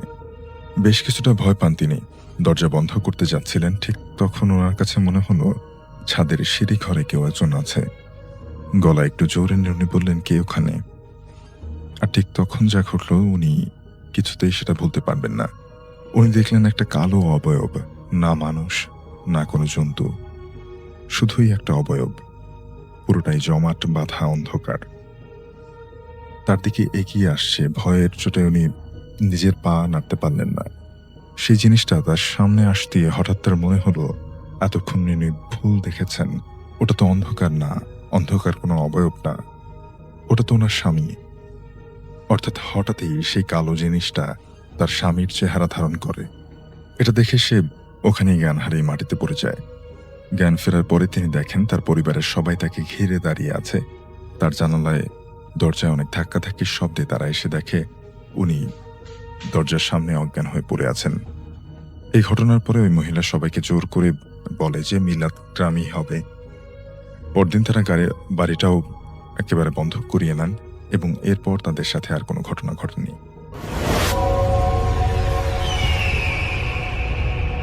আমাদের সাথে শেয়ার করেছেন মালিহা, সিলেট জেলা থেকে। যদিও তিনি এখন অস্ট্রেলিয়াতে থাকেন। তিনি লিখেছেন এই কাহিনীটি তার ছোটবেলায় ঘটে যাওয়া একটি কাহিনী। সালটা সম্ভবত 97-98, মানে 1997 বা 1998 সালের কাহিনী। তিনি তখন বেশ ছোট ছিলেন, স্কুলে পড়তেন। আর তিনি এই ঘটনাটা আমার মতো করে শেয়ার করতে বলেছেন। তো আমি চলে যাচ্ছি মালিহার কাহিনীতে। ঘটনাটি যখন ঘটে তখন মালিহা বেশ ছোট, তিনি তখন স্কুলে পড়েন এবং ছুটি পেলেই, স্কুল যখন ছুটি হতো, তিনি চলে যেতেন তার নানু বাড়িতে। এবং তার নানু বাড়ি তার জন্য বেশ আনন্দের একটা জায়গা ছিল, বেশ আনন্দ করতেন তিনি, কারণ সেখানে গেলে তার কাজিনদের দেখা পেতেন এবং তারা সারাক্ষণ আনন্দ করে কাটাতেন, খেলাধুলা, মানে গল্প গুজব, মানে তাদের ছোটদের যেই আড্ডাটা থাকে, ছোটদের যেই আনন্দের সময়টা থাকে, সেটা তিনি পার করতেন তার নানু বাড়িতে। তো সেই সময় তখন তারা গিয়েছেন নানু বাড়িতে বেড়াতে এবং যথারীতি মালিহা বিকেলবেলা তার কাজিনদের সাথে খেলাধুলা করছিলেন এবং খেলতে খেলতে বেশ সময় পার হয়ে গেল এবং তারা খেলাধুলার ফাঁকে একটা ব্রেক নিলেন এবং সেই ব্রেক যখন নিলেন তখন অলরেডি সন্ধ্যা গড়িয়ে গেছে, প্রায় 6টা-7টা বেজে গেছে, অন্ধকার হয়ে গেছে চারপাশ। এবং তখন মালিহা খেলতে খেলতে তার কাজিনের সাথে তাদের বাড়ি ফিরলেন। তো বাড়ি যখন ফিরলেন তখন প্রায় 7টা বেজে গেছে। তো তাদের বাড়ির একটা বর্ণনা তিনি দিয়েছেন যে বাড়িটা হচ্ছে এরকম যে মাঝখানে বিশাল একটা উঠোনের মতো এবং চারিপাশে অনেকগুলো ঘর এবং সেই ঘরগুলোর মধ্যে এক একটা ঘরে এক একজন থাকেন, এক একটা ফ্যামিলি থাকেন, তারা নিজেরা, তাদের কাজিনরা থাকেন আর কি, পুরো একান্নবর্তী একটা ফ্যামিলি। এবং বাসাটা এতটাই বড় যে এই রুম থেকে হেঁটে, এই ঘর থেকে হেঁটে যদি দূরের কোনো ঘরে যেতে হয় বেশ খানিকটা সময় চলে যায়, কয়েক মিনিট সময় লেগে যায়। তো মোটামুটি একটা বাসা বলতে গেলে বেশ বড়ই বলা চলে। তো সেদিন সন্ধ্যায় সে আর তার কাজিন খেলতে খেলতে যখন আসলো, তার কাজিনের নাম তিনি লিখেছেন ফারহানা। ফারহানার সাথে খেলতে খেলতে তিনি যখন বাসায় আসলেন, এসে তাদের আর বেশ ভালো লাগছে না। ঘরের মধ্যে কিছুক্ষণ তারা ঘোরাঘুরি করে তারা তার নানুকে বললেন যে তাদের আরেক কাজিন তার সাথে দেখা করতে চান। তখন তার নানু বলছেন যে কেন, ওখানে কেন যাবা, ওখানে এখন যাওয়ার দরকার নেই। তো বলছে যে না, আমরা যাই, ওর সাথে যাই, একটু খেলা করি, কথা বলি। তো অনেক রিকোয়েস্ট করার পর তিনি বলেন আচ্ছা যাও, রাত হয়ে গেছে, এত রাতে আসলে খেলাটা ঠিক না। তো তারা দুজন সেই নানুর সাথে কথা বলে নানুর দ্বিধায় ভরা পারমিশন নিয়ে তারা রওনা দিলেন পাশের ঘরে, তার সেই খালার বাড়িতে। এবং মানে পাশের ঘর বলতে বেরিয়ে কিন্তু উঠান হয়ে বেশ খানিকটা হেঁটে যেতে হবে এবং উঠানটা কিন্তু বেশ বড়। এবং তাদের বাসার বর্ণনার মধ্যে আরেকটা ব্যাপার আছে যে তাদের যে বাড়ি ঘরগুলো, টোটাল ঘরগুলোর ওই পাশে রয়েছে বিশাল মানে গাছের বাগান, সেখানে বিভিন্ন রকমের গাছ আছে, মানে এটা দেখে মনে হয় একটা জঙ্গলের মতো মনে হয়। তো সন্ধ্যার পর জায়গাটা বেশ অন্ধকার হয়ে থাকে বাড়ির সীমানার পরে। বাড়িটা তো উঠোনের পাশে ঘর চারিপাশে, এবং বাড়ির সীমানার পরের যে জায়গাটা, রাস্তার পাশ থেকে মনে হয় বেশ অন্ধকার এবং দূরে গাছগুলো দেখলে বেশ বড় একটা টানা জঙ্গলের মতো লাগে। তো যাই হোক, তারা দুজন হেঁটে নানুর ঘর থেকে বেরোলেন এবং তখনকার সময় তাদের সেই এলাকায়, নানুর বাড়ি এলাকা ছিল পল্লী বিদ্যুতের লাইন এবং সেখানে প্রায় লোডশেডিং হতো। এবং ঘরগুলোর মধ্যে লোডশেডিংটা এভাবে হতো যে কোনো ঘরে ইলেকট্রিসিটি আছে, আবার কোনো ঘরে নেই, এরকম ভাবে আর কি হতো। মানে ডিপেন্ডস অন দা যেভাবে লাইট, মানে ইলেকট্রিসিটির ফেজ যেভাবে থাকতো সেভাবে কোনোটা থাকতো কোনোটা থাকতো না, এরকম একটা ব্যাপার ঘটতো। তো যাই হোক, সেই মালিহা এবং তার সেই কাজিন ফারহানা তারা দুজন উঠোনে নামলেন এবং উঠোনে নেমে দেখলেন বেশ চাঁদ উঠেছে আকাশে, বেশ জ্যোৎস্না আছে এবং জ্যোৎস্নার একটা আলো সারা উঠোনে ছড়িয়ে পড়ছে। আর দূরে তার যে খালার বাড়ি, সেখানে দেখলো যে সেখানে আলো জ্বলছে। তো তারা দুজন সুন্দর হাঁটতে হাঁটতে গেল, খালার সেই ঘরে চলে এলো, বারান্দা দিয়ে ঢুকলো ঘরের ভেতরে এবং ঢুকে এসে দেখলো যে তার খালা আছে এবং বেশ বললো, সে লিখেছে তখন বেশ আলো আছে, কারণ বাইরে চাঁদের আলো, উঠোনে আলো আছে, আর ঘরের ভেতর তো বাতি জ্বলছে। তো তার খালাকে সে যে বললো যে খালা আমরা আসছি অমকের সাথে খেলতে, তার সেই কাজিনের নাম বললো। তো তার খালা শুনে বললো যে না, এখন রাত হয়ে গেছে, এখন এত রাতে কিসের খেলা, এখন প্রায় 7টা-8টা বাজে, এই সময় তোমাদের কিসের খেলা, এই এত রাতে খেলা ঠিক না, তোমাদেরকে মানা করছি রাতের বেলা খেলতে হয় না। তো এটা যখন তারা শুনতেছে, এই সময় দপ করে তাদের ঘরের বাতি নিভে গেল খালার বাসা এবং মানে ইলেকট্রিসিটি চলে গেল। তো হঠাৎ করে অন্ধকারটা শুয়ে আসতে কয়েক সেকেন্ড সময় লাগছে তাদের। অন্ধকারের মধ্যে খালা বলতেছে যে দেখো তো তোমাদের নানুর বাসায় কারেন্ট আছে কিনা। তো এটা দেখে তারা দুজন আস্তে করে হেঁটে নামলো উঠানে না, বারান্দায় নামলো এবং তারা বারান্দায় নেমে বারান্দার কর্নারে চলে গেল, কারণ বারান্দার কর্নারে গেলে নাকি তার নানুর ঘরটা দেখা যায়, সেখানে নাকি বাতি জ্বললে বা ইলেকট্রিসিটি থাকলে দেখা যেত। তো তারা হেঁটে যখন বারান্দার কর্নারে গেছে, হঠাৎ করে তার চোখ গেল দূরে, দুইজনই দেখছে একটু সামনে বাসার থেকে প্রায় কয়েক গজ হবে, 10 গজ বা 15 গজ দূরে, গজ মানে প্রায় 20-30 ফিট দূরে আর কি। এবং সেখানে তারা দেখছে হঠাৎ করে চাঁদের আলোতে একটা লম্বা অবয়ব, লম্বা বলতে বেশ লম্বা একটা নারী মূর্তি, এবং সেটা মাটি থেকে প্রায় কয়েক ফিট উপরে ভেসে আছে। এবং সেই নারী মূর্তিটা বেশ লম্বা, সাধারণ কোনো মানুষের উচ্চতার সেটা না। মানে একটা মানুষ যদি 5 ফিট বা 6 ফিটের মধ্যে হয়, নারী মূর্তি সাধারণত 6 ফিট হয় না আমাদের দেশে, কিন্তু সেই নারীটাকে দেখে মনে হচ্ছে 8-10 ফিট লম্বা। এবং সে সাদা একটা ড্রেস পরে, সাদা একটা শাড়ি বা কাপড় পরা, সে বাতাসে ভাসছে, তার চুলগুলো দেখে বোঝা যাচ্ছে সেটা নারী, এবং বাতাসে পতপত করে উঠছে তার কাপড় এবং তার চুলের অংশ। এবং মনে হলো সেটা দূর থেকে তাদের দিকে তাকিয়ে আছে, এবং এই চাঁদের আলো পড়াতে সে তারা স্পষ্ট দেখলো। তো দুজনে দেখেই সেটা দেখে প্রচন্ড ভয় পেয়েছে, এবং একজন আরেকজনকে ধরে চিৎকার করে উঠল। চিৎকার করে তারা চোখ বন্ধ করে দৌড় দিল সে উঠান থেকে, এবং চিৎকার করতে করতে করতে করতে নানু বাড়ি আসলো। তো তার নানু বেরিয়ে আসছিল ঘর থেকে, যে কি ব্যাপারটা বোঝার চেষ্টা করলো যে মানে ব্যাপারটা কি ঘটছে। নানু বেরিয়ে আসে, কি হয়েছে তোদের? তো তার নানুকে জড়ায় ধরলো। তো তার কাজিন ক্রমাগত কাঁদতে লাগলো। কি হয়েছে বললো, তো এখানে ভূত আছে, ভূত আছে। তো তার নানু বলতেছে, না না বাবা, এখানে কোনো ভূত নেই, তোমরা কি দেখছো কি? তো তারা দুজনই বললো নানু কিরকম দেখছি। তো নানু তাড়াতাড়ি তাদেরকে ঘরের ভেতরে নিয়ে গেল। ঘরের ভেতর নিয়ে বোঝালো। তো তার কাজিন যে ছিল, মালিহার যে কাজিন ফারহানা, সে ক্রমাগত কাঁদছিল। তো মালিহা ভয়ে চুপচাপ করে গেছে। তো যাই হোক, তার নানি তাকে বোঝালো, তার মা আসলো এবং তাদেরকে দোয়া পড়ে ফু দিল, দোয়া পড়ে ফু দিল, মাথায় হাত বুলিয়ে দিল, এবং তাদেরকে ঠান্ডা করে ঘরে নিয়ে আসলো। তো এরকম করে ওই দিন রাত হয়ে গেছে। ঘুমানোর সময় মালিহা শুয়ে আছে তার মায়ের পাশে চুপচাপ। খুব ভয় পেয়েছে সে, ভয়ে সে গুটি সিটি মেরে ঘুমিয়ে গেছে। তার সব সময় মানে পুরো সময়টা তার চেহারায়, তার চোখের সামনে ভাসছে সেই নারী মূর্তিটা যেটা ভেসেছিল সেখানে। তো এরকম সময় তার মাকে সে ধরে রাখছে শক্ত করে। তো এই সময় দেখলো দরজায় শব্দ হলো। তো তার মা জিজ্ঞেস করলো কে? তো তার নানুর গলার আওয়াজ আসলো। তো তার মা যে আস্তে করে দরজাটা খুলে দিল। তো খোলার পরে তার নানু ঢুকলেন ঘরে, এবং তিনি দেখলেন নানু ফিসফিস করে বলছে যে বাড়িতে জিন আছে, এবং এই জিন অনেকেই দেখে, ওরাও দেখছে, ওদেরকে রাতটার বাড়িতে দিস না। তো মালিহা কিন্তু সব শুনছে কথাগুলো, এবং শুনে তার কাছে আরো ভয় লাগলো। এবং ওই দিন সারাটা রাত সে অনেক কষ্টে ঘুমিয়েছে, ঘুমাতে পারেনি, ভয় পেয়েছিল, তার চোখে শুধু ভাসছে। এবং সে এখন পর্যন্ত সেই জিনিসটাকে দেখতে পায়, চোখের সামনে চোখ বন্ধ করলে সে দেখতে পায় সেই দৃশ্যটা, যে এরকম লম্বা শাড়ি পরা একজন ভাসছে মাটি থেকে ওপরে। এবং যেহেতু এটা তার দেখা, তার নিজের দেখা একটা জিনিস, সে বলেছে ভাইয়া এটা বেশ ভয়ঙ্কর একটা অভিজ্ঞতা, কেউ যদি সামনাসামনি এরকম দেখতে পায় প্রচন্ড রকমের ভয় পাবে, এবং এরকম কিছু যে আছে এটা আমি তার প্রমাণ। আসসালামু আলাইকুম রাসেল ভাই, আশা করছি আপনি ভালো আছেন। রাসেল ভাই, আমি শাকিল আহমেদ। আপনাকে আজকে আমি যেই ঘটনাটি শেয়ার করতে যাচ্ছি সেটি বহু বছর আগে পশ্চিম অঞ্চলের একটা সীমান্তবর্তী এলাকায় এই ঘটনাটি ঘটে গেছে। ঘটনাটি এতটাই আলোচিত ছিল যে আজও গ্রামের বয়স্ক মানুষদের মধ্যে এই ঘটনাটি প্রায় সময় শোনা যায়। রাসেল ভাই, আমি সরাসরি ঘটনায় চলে যাচ্ছি। সেই গ্রামে থাকতেন হরিদাস নামে একজন ব্যক্তি আর তার স্ত্রী, যার নাম হচ্ছে কমলা দেবী। বিয়ের প্রায় 15 বছর পর তারা আর কি এমন একটা মানে দুরবস্থায় ছিল যে তাদের কোনো রকম কোনো সন্তান ছিল না। এমন একটা অবস্থায় তারা আসলে বিভিন্ন রকমের চিকিৎসা, বিভিন্ন রকমের কবিরাজি, বিভিন্ন রকমের ঝাড়ফুঁক করেও তারা আসলে কোনো রকমের ফল না পাওয়ার কারণে তারা একদম হতাশ হয়ে যায়।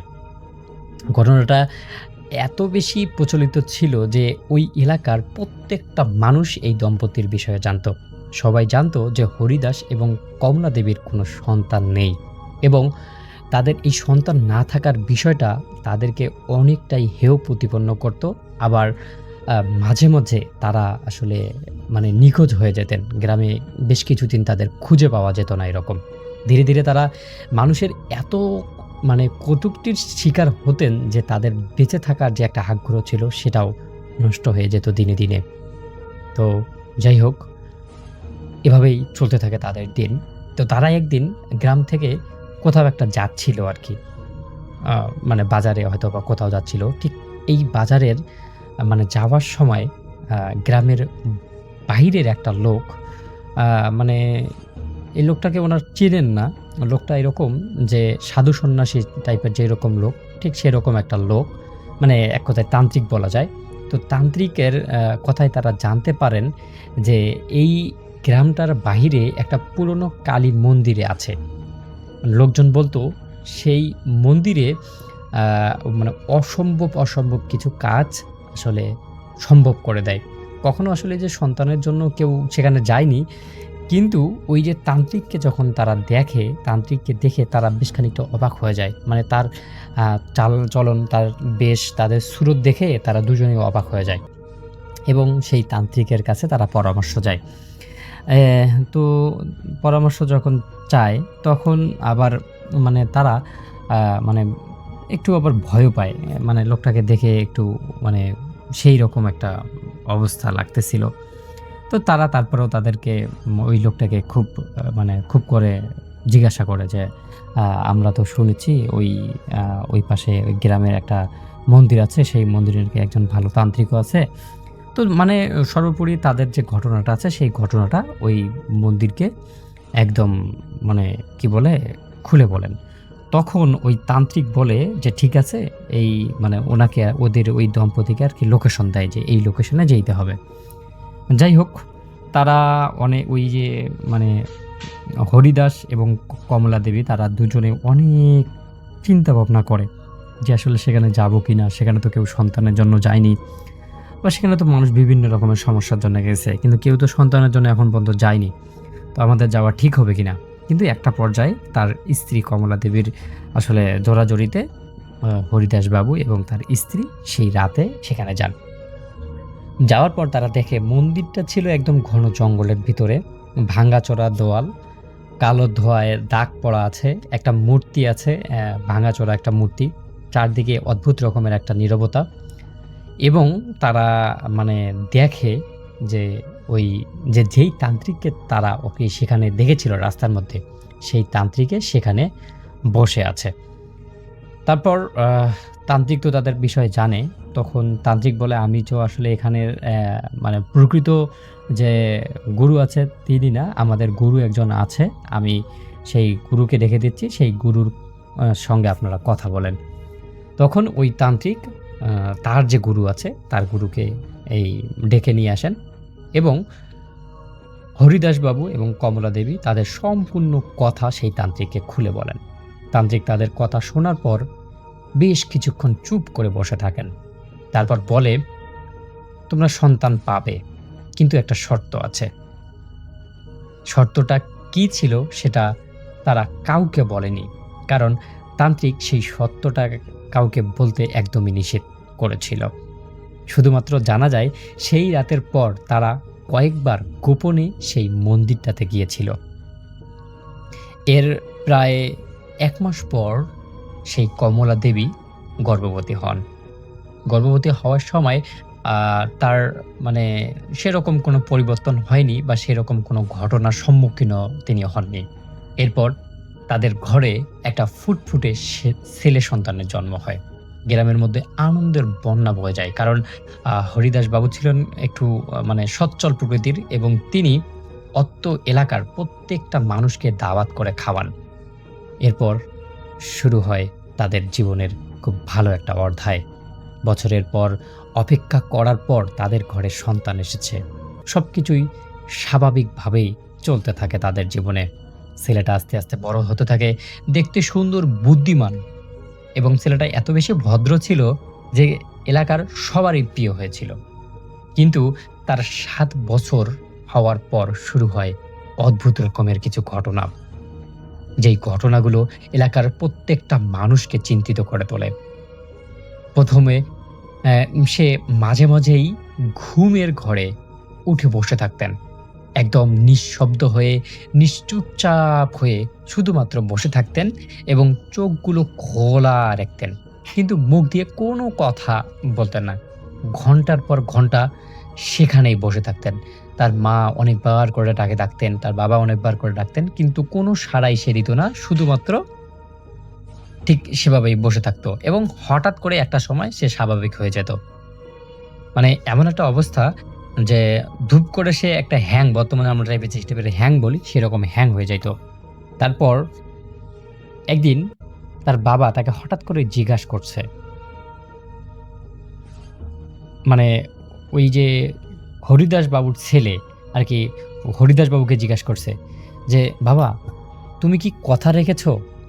প্রশ্নটা শুনে হরিদাস বাবুর মুখ একদম ফ্যাকাশে হয়ে যায়। কারণ এ কথাটা তার স্ত্রী ছাড়া আর কেউ জানার কথা নাই। আর ৭ বছরের ছেলে এই যে তাদের যে শর্তটা আছে সেই শর্তটার বিষয়ে তো কিছু জানে না। আর তাকে তো তার স্ত্রী বলারও কথা না, কারণ তারা তো এই সত্যটা লুকিয়ে রেখেছিল। কিন্তু সে যেন অন্য কারো মতো কথা বলছিল। তারপর বাবা জিজ্ঞাসা করেন, কোন কথা বাবা? আমি তো তোমার কথা কিছু বুঝতে পারতেছি না। তখন হরিদাসবাবুর ছেলে উত্তর দেয়, যে কথা ওই রাতে তোমরা দিয়েছিলে। এই বলে সে হাসতে শুরু করে, অদ্ভুত রকমের একটা হাসি, যা শুনে তার বাবা মা ভয়ে কাঁপতে কাঁপতে পুরো দাঁড়িয়ে যান। সেদিনের পর থেকে হরিদাসবাবুকে অস্বাভাবিক চিন্তিত দেখা যায়। প্রায় রাতেই তিনি ঘুম পাড়তেন না, মাঝে মাঝে উঠে একা বসে থাকতেন, কিন্তু কাউকে একদমই কিছু বলতেন না। কারণ তিনি জানেন এই সত্যটা কাউকে বললেও সমস্যা, আবার তিনি এমন একটা সমস্যার মধ্যে পড়েছেন কাউকে না বলেও তিনি আর পারছেন না। এর কয়েক মাস পরে গ্রামের মানুষ লক্ষ্য করেন ছেলেটা প্রায় ওই জঙ্গলের দিকে ছুটে চলে যায়, বিশেষ করে সেই পুরনো কালী মন্দিরের দিকে যায়। তাকে কেউ সেখানে যেতে কখনোই শেখাননি, তবুও সে ঠিক সেই পথ চেনে যেত এবং সেই মন্দিরের কাছে গিয়ে সেখানে বসে থাকত। একদিন তার মা তাকে অনুসরণ করেন, দেখেন যে তার ছেলে আসলে সেই মন্দিরে গিয়ে কি করেন। আর তিনি যা দেখেন তা দেখে তিনি অসুস্থ হয়ে পড়েন। তিনি দেখেন মন্দিরের ভেতরে ছেলেটি দাঁড়িয়ে কারোর সঙ্গে যেন কথা বলছে, কিন্তু সেখানে দ্বিতীয় কোনো মানুষ ছিল না বা দ্বিতীয় কোনো কিছুই ছিল না। সে মাথা নেড়ে নেড়ে উত্তর দিচ্ছিল, যেন কেউ তাকে প্রশ্ন করছে। মা ভয়ে চিৎকার করে উঠতেই ছেলে ঘুরে তাকান, আর তখনই তার চোখ দুটো ছিল মানে এমন একটা ভয়ানক জিনিস, যেটা থেকে একদমই নিস্তব্ধ হয়ে যান তিনি। কয়েক সেকেন্ড পর চোখগুলো আবারও স্বাভাবিক কালো হচ্ছিল, তারপর আবার একদমই স্বাভাবিক হয়ে যায়। সেই ঘটনার পর পরিবারটি মানে এমন একটা অবস্থায় পড়ে যায়, যেই অবস্থাটি তার আগে মানে ওই যে মানে যখন তার সন্তান ছিল না ঠিক সেই রকম একটা অবস্থায় পড়ে যায়। তাদের সন্তান যখন ছিল না তারা যেই রকম অবস্থায় ছিল, এখন তাদের সন্তান হয়ে তারা আরও বেশি টেনশনে পড়ে যায়। একদিন গভীর রাতে হরিদাসবাবু ঘুম ভেঙে দেখেন তার ছেলে বিছানায় নেই। পুরো বাড়ি খুঁজতে থাকেন, কোথাও নেই, এবং শেষমেশ তার স্ত্রীকে নিয়ে যখন জঙ্গলের দিকে যান, তখন দেখেন ওই জঙ্গলে পুরো কালী মন্দিরের কাছে যেতেই তারা যেটা দেখেন সেটা হচ্ছে মন্দিরের ভিতরে মোমবাতিগুলো আলো জ্বলছে। ভিতরে ঢুকে তিনি যা দেখেন তা তার মৃত্যুর আগ পর্যন্ত তিনি কাউকে বিস্তারিতভাবে কিছু বলতে পারেননি। শুধু এতটুকুই বলেছেন তার ছেলে সেখানে একা ছিল না, আর যাদের সঙ্গে সে দাঁড়িয়েছিল তারা কোনো জীবিত মানুষও ছিল না। ভয়ে তিনি ছেলেকে নিয়ে বাড়ি ফিরে আসেন, কিন্তু পরদিন সকাল থেকে ছেলেটাকে আর আগের মতো পাওয়া যায়নি। সে খুব কম কথা বলতো, প্রায় একা একা হাসতো, আর মাঝে মধ্যে এমন সব কথা বলতো যা কেউ সেখানে বুঝতো না। ঘটনার প্রায় 1 বছর পর হরিদাসবাবু অসুস্থ হয়ে মারা যান। মৃত্যুর আগে তিনি গ্রামের একজন বৃদ্ধকে শুধু একটা কথা বলেছিল, আমি সন্তান পেয়েছিলাম ঠিকই, কিন্তু যে শর্ত মেনে আমি সন্তানটা পেয়েছিলাম, সেই শর্ত আমি পূরণ করতে পারিনি। তিনি আসলে কি বোঝাতে চেয়েছিলেন বা সেই বৃদ্ধকে কি বোঝাতে চেয়েছেন, কি বলতে চেয়েছেন সেটা কেউ জানে না। কয়েক বছরের মধ্যে পুরো পরিবার একদমই নিস্তব্ধ হতে শুরু করে এবং এরপর তারা সিদ্ধান্ত নেয় যে তারা এই কালী মন্দির এবং তাদের এই গ্রাম ছেড়ে অনেক দূরে চলে যাবে। যেই কথা সেই কাজ, তারা এই বাড়ি ছেড়ে শহরে চলে আসেন। আর সেই কালী মন্দির ঠিক আগের জায়গায় দাঁড়িয়ে আছে। আজ আরও জঙ্গলের মধ্যে দাঁড়িয়ে আছে। এলাকার মানুষ বলে অমাবস্যার রাতে সেখানে কখনো কখনো একটা বাচ্চা ছেলেকে দেখা যায়।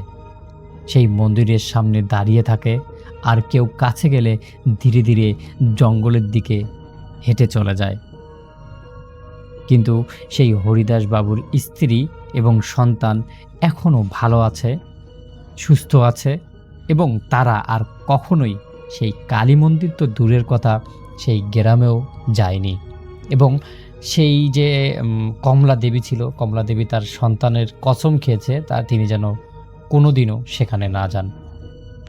ঘটনাটি কতটুকু সত্য বা মিথ্যা এটা আসলে বলা যাচ্ছে না। তবে রাসেল ভাই, যদি ঘটনাটি ভালো লাগে তাহলে শেয়ার করবেন। ঘটনাটা ঘটে 1967 থেকে 70 সনের দিকে আমার দাদার সাথে।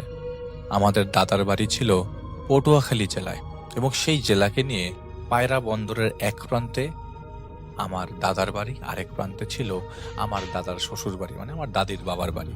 তো আমার দাদি তার বাবার বাড়িতে অনেক জমি পান, সেগুলো আমার দাদা নিজে এই পার থেকে কামলা নিয়ে যে নৌকায় করে যে ওই পারে যে হাল চাষ করতেন। তখন সময়টা ছিল ভাদ্র মাস। একদিন আমার দাদা নদীর ওই পারে যাবেন জমিতে ধানের বীজ রোপণ করতে, কিন্তু হঠাৎ কোনো মজুরি বা কামলা পেলেন না। তখন আমার দাদা কোনো লোক না পেয়ে আমার মেজো চাচাকে নিয়ে যাবেন ঠিক করেন। তখন আমার মেজো চাচা পড়তেন মাদ্রাসায়। একটা নৌকা ভর্তি ধানের বীজ তুললেন এবং সন্ধ্যা রাতে বললেন রাত ঠিক 2টার দিকে তারা রওনা হবেন, কারণ পায়রা নদীটা নাকি হাতের দাঁড় বেয়েই পাড়ি দিতে হবে অনেক পথ। যথাযথভাবে তারা রাত 2টার দিকে নৌকা নিয়ে রওনা দেন এবং যখন তারা ঠিক পায়রা নদীর মাঝামাঝি স্থানে গেলেন, তখন আমার দাদা লক্ষ্য করলেন যে নৌকা থেকে রাতের আধারে কারা যেন ধানের বীজ নদীতে ফেলছেন এবং এক বিকট আওয়াজ করছেন। আমার দাদা চাচা বোঝার আর বাকি থাকলো না। ঠিক তখন আমার চাচা তার পাঞ্জাবির কাপড়ের এক কোনার টুকরা হাতে নিলেন এবং কোরআনের কিছু আয়াত পরে ফু দিয়ে নৌকার সাথে গিট দিয়ে দিলেন। এর কিছুক্ষণ পর 2জন সাদা পাঞ্জাবি পরা হুজুর আসেন এবং করুণ কণ্ঠে বললেন, হুজুর, আমরা ভুল করেছি, বুঝতে পারিনি, আপনাদের ধোঁকা দেওয়ার চেষ্টা করেছিলাম, ভুল হয়ে গেছে, মাফ করে দেন। আমার চাচা বললেন, যে অপরাধ করেছেন এর বিচার আমি বোতলে ঢুকিয়ে করব। এরপরে ওই লোক দুটা বলে, আপনারা বা যা বলবেন তাই করব, যেই শাস্তি দিবেন মাথা পেতে নেব, দয়া করে বোতলে ঢোকাবেন না। এমন সময় আমার দাদা বললেন, একটা সুযোগ দিতে পারি, ধানের বীজগুলো ভোর হওয়ার আগেই জমিতে রোপণ করে দাও, তাহলে তোমাদের আমরা ছেড়ে দেব, নাহলে অযথায় কোনো ধরনের তর্ক করব না। তো ওনারা যথাযথভাবে রাজি হন এবং ওই জমির কাছ পৌঁছানোর আগেই সব জমি রোপণ হয়ে যায় বলে তারা আশ্বস্ত করেন। দাদা তখন লক্ষ্য করেন যে তাদের নৌকা থেকে এক এক করে বীজের সংখ্যা কমছে। ঠিক তাদের জমির কাছে পৌঁছানোর আগেই জমি রোপণ হয়ে গেছে। তাদের যাবার শেষ সময় তারা আমার দাদার কাছে ওই জিনগুলো একটা আবদার করেছিল যে এলাকার সব গরিবদেরকে একটা খাসি বিলিয়ে দিতে হবে। দাদা ঠিক সময় মতো তাদের কথা রাখেন। এরপর প্রায় সময় আমার দাদার সাথে দেখা করতে আসতেন। আমার দাদা 1972 সালে মারা যান। এরপর এই ঘটনাটা আমার ওই চাচার কাছ থেকেই আমরা শুনেছি। চাচা এখনো বেঁচে আছেন। এই ছিল ঘটনা এবং এটা 90s ঘটনা। তো সেইবার রমজান মাস চলছে এবং মসজিদের ইতেকাফে রেফায়েত ভাই ইতেকাফে থাকা অবস্থায় তিনি তেমন কথা বলেন না, অ্যাকচুয়ালি কেউই কথা বলেন না। ইবাদত সারাক্ষণ তিনি করতেন। 10 দিন, শেষের 10 দিন, নাজাতের 10 দিন তিনি প্রায় সময় মসজিদে কাটাতেন। তো বাড়ি থেকে খাবার পাঠালে সে খাবার তিনি নিয়ে রাখতেন এবং এতটুকুই। আর হঠাৎ করে তিনি লক্ষ্য করলেন যে এক বাসা থেকে না পুরা এতেকাফে থাকা অবস্থায় যে কজন লোক ছিল প্লাস ওই মুহূর্তে মসজিদের জামাত ছিল সবার জন্য খাবার পাঠিয়েছে। তো সবাই খেয়ে দিয়ে সেদিন ঘুমিয়ে যায়। তো পরদিন ওই যেই বাড়ি থেকে খাবার আসে সেদিন সেই লোক পরের দিন মসজিদে এসে রেফায়েত ভাইয়ের মাধ্যমের কথা জানতে পারেন। তো তাকে নক করার অনেক চেষ্টা করে, কিন্তু রমজানের শেষ 10 দিন তিনি তেমন কথাবার্তা মানুষের সাথে বলবার না করার কারণে সেই লোক রেফাত ভাইয়ের সাথে কথা বলতে ব্যর্থ হয়। তো সেই রেফাত ভাই হুজুরকে জানিয়ে দেন যে উনি ঈদের পর সবার সাথে এই ব্যাপারে ওনার সাথে দেখা করবে এবং ওনার সাথে কথা বলবে। এক লোক আসে তার মেয়ের ব্যাপারে কথা বলতে। তো যেই লোকটা বলেছিলাম, যে লোকটা খাবার পাঠিয়েছে, সেই লোকটাই আসলে রেফাত ভাইয়ের সাথে দেখা করতে আসে। তো স্যার মেয়ের কথা বলে যায়, হুজুরকে বলে যায় যে আমি আমার মেয়ের ব্যাপারে হুজুরের সাথে কথা বলবো, আপনি একটু ব্যবস্থা করে দেন। তো পরে রেফাত ভাইকে হুজুরই মনে করিয়ে দেয় যে উনি তো আপনার কাছে আসছিল, আপনি কি একবার দেখা করবেন কিনা। তো রেফাত ভাই বলে যে ঠিক আছে আমি যাবো একদিন। তো রেফাত ভাইকে নিয়ে পরের দিন সকালবেলা রেফাত ভাই বলেছেন যে আমরা জোহরের পরে রওনা দিব, ঠিক জোহরের পরে রওনা দেয়। তো ওই মেয়েদের বাড়ি হচ্ছে পুরান ঢাকায়। বাড়ির বর্ণনাটা এরকম করে দিতে হয় যে বাড়িটা 3 তলা এবং পুরাতন একটা ছাপ আছে বাড়ির ভিতরে। রেফাত ভাই দেখলেন যে পুরা বাড়িটা ছিমছাম একটা ছমছমে মানে থমথমে একটা বাড়ি। বাড়িটা ঢুকতেই প্রবেশ করতেই বাড়িটার ভেতরে রেফাত ভাই ঢুকেই ডান দিকে বেশ বড় সড়ো একটা দোলনা দেখতে পান এবং এই দোলনার মধ্যে একটা ছোট্ট বাচ্চাকে রেফাত ভাই বসে থাকতে দেখেন, খেলতে দেখেন। তো রেফাত ভাই জিজ্ঞেস করলেন এই দোলনাটা কবে থেকে এখানে। তো এই দোলনার কথা জিজ্ঞেস করার সাথে সাথেই যে লোকটা তার সাথে ছিল সেই লোকটা বলে এই দোলনার কথা কেন জিজ্ঞেস করলেন। বলে এই দোলনাতে আচ্ছা ঠিক বাদ দেন, পরে আমি আপনার সাথে এই ব্যাপারে কথা বলবো। তো এই দোলনাটা এখানে কতদিন যাবত। বলে দোলনাটা তো এখানে আমরা যেদিন বাসা বানিয়েছি সেদিনের মানে আমার বাসা নিয়েছি প্রায় 15 বছর ধরে এই দোলনাটা এখানে। বলে আচ্ছা ঠিক আছে, বুঝতে পেরেছি। তো রেফাত ভাই দেখতে পাচ্ছিলেন সেই ছোট্ট বাচ্চাটাকে দোলনায় দুলছে, আর যিনি সাথে ছিলেন তিনি দেখতে পাচ্ছিলেন না। তার মানে আপনারা বুঝতে পারছেন যে রেফাত ভাই যে এন্টিটি দেখছিলেন সেটা অন্য কেউ দেখতে পাচ্ছিল না। সেই সেম বাচ্চাটা সিঁড়ির কামরায় বসে আছে, পুতুল নিয়ে খেলছে। রেফাত ভাইয়ের দিকে তাকায়, ছোট্ট করে খুবই সুন্দর করে একটা মুচকি হাসি দেয়। রেফাত ভাইও মুচকি হাসি দিয়ে উপরে উঠতে থাকে। রেফাত ভাই বুঝে যাচ্ছিল যে বিপদ হতে পারে, তাই রেফাত ভাইকে ওই সময় ওই মুহূর্তে উপস্থিত ওস্তাদ সাবধান করে দেয় এবং শরীর বন্ধ করে ফেলতে বলে। রেফাত ভাই সাথে সাথে শরীর বন্ধ করে ফেলেন, ইশারার মাধ্যমে শরীর বন্ধ হয়ে যায়। রেফাত ভাই ওনাকে বললেন যে ঠিক আছে চলেন, আমি আপনাদের বাসায় যাব। তো তখনও উনি বলেন নাই যে বাসার কন্ডিশনটা কি। তো তাদের বাসায় তিনি দোতলায় ওঠেন। তাদের বাসায় ঢুকতেই সোজাসুজি বিশাল বড় বাসা এবং একটা বারান্দা দিয়ে তাদের এন্ট্রি হয়, কিন্তু এত বড় লম্বা বারান্দা। রেফাত ভাই ওই বারান্দা দিয়ে ক্রস করে তাদের ড্রয়িং রুমে যেয়ে বসেন। বসতেই তিনি বলেন যে আমার ওই লোকটা বলছিলেন যে আমার আসলে স্ত্রীর অবস্থাটা খুবই খারাপ, কয়েকদিন আগে সাডেনলি স্ট্রোক করেছে। স্ট্রোক করার পর ডান পাশটা অবশ হয়ে যায়। আসলে চারিপাশে খুবই টেনশনের মধ্যে আছি। আমার মেয়েটার অবস্থাটা খুবই খারাপ। আমার মেয়েটা দিনের বেলা ভালো থাকে, রাতের বেলা অসুস্থ হয়ে যায়। কিভাবে আমরা ডিসক্রাইব করবো সেটা জানি না, তবে আপনি কি একবার আমাদের বাসাটা ঘুরে দেখবেন। আমরা যদি বাসার মধ্যে, উনি বলছিলেন যে আমরা যদি বাসার মধ্যে হাঁটা চলাফেরা করি, সারাক্ষণ পাখির কিচিরমিচির শব্দ শুনতে থাকি, রাতের বেলা পেঁচার শব্দ শুনতে থাকি, কিন্তু এই ধরনের কোনো পাখি বা পেঁচা এখানে থাকার প্রশ্নই আসে না। হ্যাঁ, কবুতর আমাদের বাড়ির কার্নিশে, জানালার উপরের কার্নিশে কিছু কবুতরের বাসা আছে, কিন্তু কবুতরের শব্দ তো আমরা সবাই চিনি। কিন্তু এইখানে পাখির কিচিরমিচির শব্দ, রাত 12টার দিকে আমাদের রুম থেকে কাকের শব্দ আসে, কাক ডাকার শব্দ। তো উনি রেফাত ভাই ওনার কথায় তেমন গুরুত্ব দিচ্ছিলেন না। রেফাত ভাই দেখলেন যে নিচের সেই বাচ্চাটা তাদের বাথরুমের দরজার সামনে বসে আছে এবং দরজার সামনে বসে চুপ করে খেলছে, একটা বাচ্চা যার বয়স হায়েস্ট 2 বছর হবে। তো রেফাত ভাই বলেন আপনার মেয়ের রুম কোনটা। তো রেফাত ভাই ভেতরে ঢুকে মেয়েটার সাথে দেখা করে। মেয়েটাকে দেখে রেফাত ভাই সালাম দেয়। সালাম দিলে মেয়েটা রেফাত ভাইয়ের দিকে তাকায়, একটা হাসি দেয় এবং ওয়ালাইকুম আসসালাম বলে আবার মেয়েটা মাথা নিচু করে। রোদ পোহাচ্ছিল ওই মুহূর্তে, ওই রোদ পোহাচ্ছিল, হালকা রোদ পড়ছিল সেই জায়গায়, সে তার সামনে বসেছিল। তো রেফাত ভাই সেই রুম থেকে বেরিয়ে আসে, তখন ওই লোককে জিজ্ঞেস করে ভাই এবার বলেন ঘটনা বলেন, আমি আসলে ঘটনা শুনবো, তার পরবর্তী সময় স্টেপ নিব। তো রেফাত ভাইকে উনি বলেন, আমার আমার মেয়েটার বয়স তো আপনি দেখতেই পাচ্ছেন, মেয়েটার বিয়ের কথাবার্তা চলছিল, মেয়েটার পড়াশোনা করে নাই, তো আমরা চিন্তা করি মেয়েটার বিয়ে দিয়ে দিব। মেয়েটাকে কয়েকটা ছেলে দেখাচ্ছিলাম। তো এই ঘটনাটা প্রায় 1 বছর যাবৎ তার মেয়ের সাথে ঘটছিল। তো তিনি বলেন যে মেয়েটাকে প্রায় সময় ছেলে দেখাতাম, প্রথম প্রথম না করতো। তো আমরা প্রথম প্রথম না করার কারণে ভাবছিলাম যে মেয়ের কি কোনো পছন্দ আছে কিনা, কিন্তু মেয়েটা কখনো মন খুলে কিছু বলেনি যে তার পছন্দ আছে। আমরা দেখাচ্ছিলাম, ভাবছিলাম হয়তো পছন্দ হচ্ছে না কিছু একটা। শেষ যে ছেলেটাকে আমরা দেখালাম সেটা মনে হয় 7টা না 8 নম্বর ছেলে। মানে এর মধ্যে আগে অনেকগুলো ছেলে দেখেছে, কিন্তু মেয়েটা কিছুতেই সামনে যেয়ে নাকি বসছিল না। আর সামনে যে একজনের সামনে বসেছে, ওর সামনেই বমি করে দিয়েছে, যার ফলে পরবর্তী সময় সেখানে কোনো ধরনের কথাবার্তা হয়নি। কয়েকদিন আগে, মাস 2-1 আগে, মেয়েটা যেদিন তার ওই ছেলে দেখতে আসে, লোকজন আসে তাদের বাসায়, যেদিন আসবে সেদিন দুপুরবেলা দাওয়াত ছিল। তো দুপুরবেলা আসার পর মেয়েটা যে রুমে ছিল, রুমের থেকে কয়েকজন মহিলা ছিল সেই রুমে, তাদেরকে বের করে দিয়ে সে স্যাভলনের টিউব দিয়ে তার হাত পা কেটে ফেলে।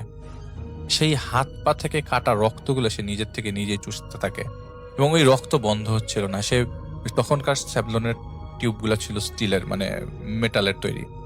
তো সেটা কাটার পরে ধারালো জিনিস ছিল, সে তার গলার মধ্যে পোঁচ দিলে সেই মুহূর্তে তাকে হাসপাতালে নিয়ে যাওয়ার ব্যবস্থা করতে হয়। সেদিন ছেলেদের ফ্যামিলির লোকজন খুব ভয় পেয়ে যায়, কারণ মেয়েটা ওই মুহূর্তের আচরণ খুব খারাপ অবস্থার দিকে চলে যায়। হাসপাতালে নেওয়ার পর সকালবেলা মেয়েটা ঠিক হয়। মেয়েটা ঠিক হওয়ার পর মেয়েটাকে জিজ্ঞেস করা হয় যে বাবা তুমি কি হয়েছে, এরকম সমস্যা কেন? তো তখন মেয়েটা বলে যে আমি বহুদিন যাবৎ স্বপ্ন দেখছি, স্বপ্ন দেখার সময় আমার কাছে কে জানি ফিস ফিস করে অনেক কথা বলতো। তো বুঝাই যাচ্ছে যে এটা একটা সিজোফ্রেনিয়ার কেস, কিন্তু মেয়েটা স্বপ্নে যা দেখতো তা অকল্পনীয়। মেয়েটা প্রায় সময় স্বপ্নে দেখতো যে প্রথম দিন তিনি যখন প্রথম স্বপ্ন দেখেন, স্বপ্ন দেখার দিন রাতের বেলা যখন তার ঘুম ভাঙে, তিনি উপলব্ধি করতে পারছিলেন নাকি তার রুমের মধ্যে একজন দাঁড়িয়ে আছে, এবং তার সাথে একটা বাচ্চা কোলে। এটা তিনি ওই দিন থেকে দেখা শুরু করেন। 1 বছরের মধ্যে একদম শুরুর দিকে, যখন প্রথম প্রথম তিনি অসুস্থ বোধ করতেন নিজের সাথে নিজেই। তো সেই মহিলার, এই আপুটার নাম হচ্ছে মার্জিয়া। তো সেই আপুটার যখন বিয়ের কথাবার্তা চলছিল, তো তখন এরকম অবস্থা ছিল যে তিনি স্বপ্নে যেদিন দেখেন, প্রথম দিন স্বপ্নে দেখেন যে তিনি বারান্দায় বসে আছেন, বারান্দায় মাটিতে বসে হাঁটু উঁচু করে তিনি প্লেটের মধ্যে থেকে কিছু একটা জিনিস খাচ্ছেন। তো সেটা ভাত ছিল না, সেটা ছিল ম্যাগট। ম্যাগট বলতে লাশ পচে গেলে যে পোকাটা উঠে, সেটা সেনে তিনি প্লেটের মধ্যে খাচ্ছিল। আর সেটার খাওয়ার কারণে তার মুখ থেকে অনেক রক্ত পড়ছিল, এবং এই রক্তটা তার সারা শরীর বেয়ে পড়ছে। এটা তার প্রথম দিনের স্বপ্ন ছিল। পরের দিন যখন তার মাকে তিনি বিষয়টা জানান যে আমি পোকা খেতে দেখেছি, তার মা তেমন একটা গুরুত্ব দেয়নি। এর পরবর্তী সময় সে প্রায় সময় এরকম বাসার মধ্যে কাউকে না কাউকে ফিল করত, আর জানালার মধ্যে তার সাথে একটা ছোট বাচ্চা দেখা করতে আসতো। সে প্রায় সময় বলতো যে গতকালকে রাত্রে বাচ্চাটা আসছিল, ওর সাথে আমি অনেকক্ষণ খেলেছি। একদিন তার বাবা এই জিনিসটা বিশ্বাস করতে না পেরে রুমের মধ্যে রাত্রে 2টার দিকে যায় যে তার মেয়ে কি করছে দেখার জন্য। তো রুমের দরজা বাইরে থেকে লক থাকবার কারণে তাদের এই বারান্দা থেকে পাশের বারান্দাটা ইজিলি দেখা যাচ্ছিল। তো তিনি বারান্দা থেকে বারান্দা যেয়ে দেখেন তার মেয়ে আসলেই বারান্দার মধ্যে কার সাথে জানি হাততালি দিয়ে খেলছে, কিন্তু সাথে ওই কেউ ছিল না। ওই মুহূর্তে পুরো বারান্দা খালি ছিল। তো এর পরদিন থেকে প্রায় সময় মেয়েটা বলতো, তার মেয়ে বলতো যে আমি রাত্রেবেলা আমার একসাথে একটা বাচ্চা এসে খেলে, আমি প্রতিদিন রাত্রেবেলা বাচ্চাটাকে দেখি, আমি জানি না এটা কার বাচ্চা, কিভাবে আসছে সেই বাচ্চা, এই বাচ্চাটা এসে খেলে এবং আমাকে স্বপ্নে প্রায় সময় বাচ্চাটা আদর করে, বাচ্চাটা আমার সাথে ঘুমায়। সকালবেলা উঠলে আমি আর বাচ্চাটাকে দেখি না। তো এটা তার বাবা মাকে প্রথম প্রথম বলে, সে তেমন একটা তারা গুরুত্ব দেয় না। এই বিয়ের কথাবার্তা চলার 5-6 মাস আগের থেকে তিনি একটা জিনিস শুরু করেন। এটা হচ্ছে সন্ধ্যার পর থেকেই তার অবস্থা খারাপ হতে থাকে। আগে যা একটু হচ্ছিল পরবর্তী সময় আস্তে আস্তে সেটা আরো ঘনীভূত হয়, আরো করা, আরো গাঢ় হয়ে যায়। সেই আপুটা করতো হচ্ছে লিপস্টিক পুরা দেয়ালের মধ্যে একটা ছবি আঁকতো, অবয়বের ছবি আঁকতো, দেয়ালের মধ্যে একটা ছোট বাচ্চার ছবি আঁকতো, একটা মহিলা একটা বাচ্চা কোলে নিয়ে আছে সেটার ছবি আঁকতো, আয়নার মধ্যে তাকিয়ে একা একা হাসতো, আয়নার মধ্যে লিপস্টিক দিয়ে আয়নায় ছবি আঁকতো, দেয়ালের মধ্যে আঁকতো, আর সকালবেলা বসে বসে কাঁদ। এবং তার মাকে বলতো সবাইকে তিনি যে কি কি দেখেছেন জানাতো, সে জানাতো, কিন্তু সবাই প্রথম প্রথম বিশ্বাস করে নেই এবং সেটা তারা মনে করেছে নাটক করতেছে, মনে হয় যে বিয়ে দেওয়ার কথাবার্তা বলতেছে, এই জন্য আমাদেরকে ভয় দেখাচ্ছে বা সামথিং। যখন সে আস্তে আস্তে নিজের ক্ষতি নিজেই করা শুরু করলো, তখনই সবার মাথায় টনক নড়ে। এই বিয়েটার আগেই যখন আরো একটা পাত্র দেখাচ্ছিল, তার আগের দিন রাতের বেলা তিনি ওড়না পেঁচিয়ে দেয় বাসার সিলিং এ ফ্যানের সাথে। সেই সিলিং ফ্যান নিয়ে তিনি পড়ে যান এবং ঘাড়ে বেশ আঘাত পান, এবং বেশ আঘাত পাওয়ার পর প্রায় 1 মাসের মতো হাসপাতালে, মানে বাংলার বাসায় রেস্ট নিয়েছিলেন তিনি। এবং এই মেয়েটা প্রায় সময়, এই মার্জিয়া আপু প্রায় সময় স্বপ্নের মধ্যে এই জিনিসগুলো দেখতেন, এবং যেটার কারণে পরবর্তী দিনগুলোতে তার ডিপ্রেশনে ম্যাক্সিমাম টাইমে ভুগতেন এবং বলতেন যে আমার কানের মধ্যে জানি কে জানি কথা বলছে, আমি এটা করব না, এবং নিজে যে জিনিসটা বলতেন সেই জিনিসটা করার লাগতো তার। সেদিন প্রচন্ড বৃষ্টি হচ্ছিল, তার বাবা রাতের বেলা ঘুম ভাঙে বৃষ্টির শব্দে। ঘুম ভাঙার পর বাথরুম থেকে ব্যাক করার পরে তার বাবা দেখলো যে তার মেয়ের দরজাটা খোলা। তো ড্রয়িং রুম পেরিয়ে সেই মেয়ের দরজাটাকে তিনি পেয়ে যান। তো দরজার সামনে আসতেই দেখেন যে তার মেয়ে তার রুমের মধ্যে নাই। বারান্দার মধ্যে মেয়েটা একটা দা দিয়ে মাটির উপরে কোপাচ্ছে, জোরে মাটির উপরে কোপাচ্ছে। এটা দেখার পর সে জোরে চিৎকার দেয়। চিৎকার দেওয়ার পর তার মেয়ের দিকে তাকায়। তিনি দেখেন তার মেয়েটা মুখের মধ্যে কোনো ধরনের চোখ, নাক, কান কিছুই নাই, সিম্পল একটা মুখ। তিনি এটা দেখার পর সাথে সাথে সেখানে পড়ে যান। পরদিন সবাই তাকে উদ্ধার করে এবং তাকে বলতে থাকে যে ঘটনাটা কি। তখন বলে যে আমার মেয়ের মধ্যে আমি এই জিনিসগুলো দেখছি, এটার কি ঘটনা আমি জানি না। তো পরবর্তী সময় তিনি এই জিনিসটা তার একজন হুজুরকে যে জানায়, একজন তাদের এলাকার একজন হুজুরকে জানান। সেই হুজুর তাকে বলেন যে আপনার যে কন্ডিশন, আপনার মেয়ের যে কন্ডিশন, তাতে আপনাদের বাসায় আমলের খুব অভাব। তারা বাসার সবাই নামাজ কালাম পড়েন, এই পানিটা দিচ্ছি, বাড়িটা সন্ধ্যার সময় মাগরিবের আজান দেওয়ার পরপরই এই পানিটা ছিটাবেন এবং সাথে সাথে হাততালি দিবেন 3টা বাড়ির চার কোনায় যে। তো উনি যেগুলো সেগুলো রেগুলারলি করছিলেন, প্রতিদিন করছিলেন। কিন্তু 2-3 দিন পরপরই দেখা যেত তার মেয়ে এরকম করে রাতের বেলা জোরে জোরে চিৎকার দিয়ে উঠতো। তারা রুমে যেত, দেখতো যে তার হাত কেটে ফেলেছে, নইলে তিনি অজ্ঞান অবস্থায় পড়ে আছে। পরের দিন সকালবেলা জানা যেত যে তিনি রাতের বেলা কি দেখেছে, এবং প্রায় সময় তিনি এই কথাগুলোই বলছিলেন যে রাতের বেলা তিনি এসব দেখতেন। তো রেফাত ভাই বলেন যে ঠিক আছে, যেহেতু সে নিজের কথা নিজেই সে নিজের ক্ষতি নিজে করছিল, তো উনি বলছিলেন যে দেখেন শুধুমাত্র ক্ষতি না, উনি এই পর্যন্ত যে কয়টা ছেলে ছিল, লাস্ট ছেলেটা পরে আর বিয়ের কথাবার্তায় নক করে নাই, তারা খুব বেশ ভয় পেয়ে যায়। তাদের আবার লঞ্চের ব্যবসা, সেটার অবস্থা খুব খারাপ, এবং এই মেয়েটার জন্য আস্তে আস্তে তার খরচ বেড়ে যায়। এই কয়েক মাসের ভিতরে তিনি ভারতে যে ডাক্তার দেখিয়ে আনলেও আশানুরূপ কোনো সফলতা আসছিল না। তবে মেয়ে রাত হলেই হাসতো। প্রায় সময় তিনি তারা দেখতেন যে কার দিকে জানি আঙ্গুল দিয়ে ইশারা করতো, হাসতো, ইশারা করে চলে যেতে বলতো। যদি জিজ্ঞেস করা হতো তুই কার দিকে তাকিয়ে আছিস, তখন সে চারিদিকে ইশারা করতো ছোট বাচ্চাদের মতো। কয়েকবার কোলে উনি এরকম দেখেছেন যে কাকে জানি কোলে নিচ্ছেন, কিন্তু কেউ উঠছে না, কেউ ওই জায়গায় কোনো কিছুই নাই।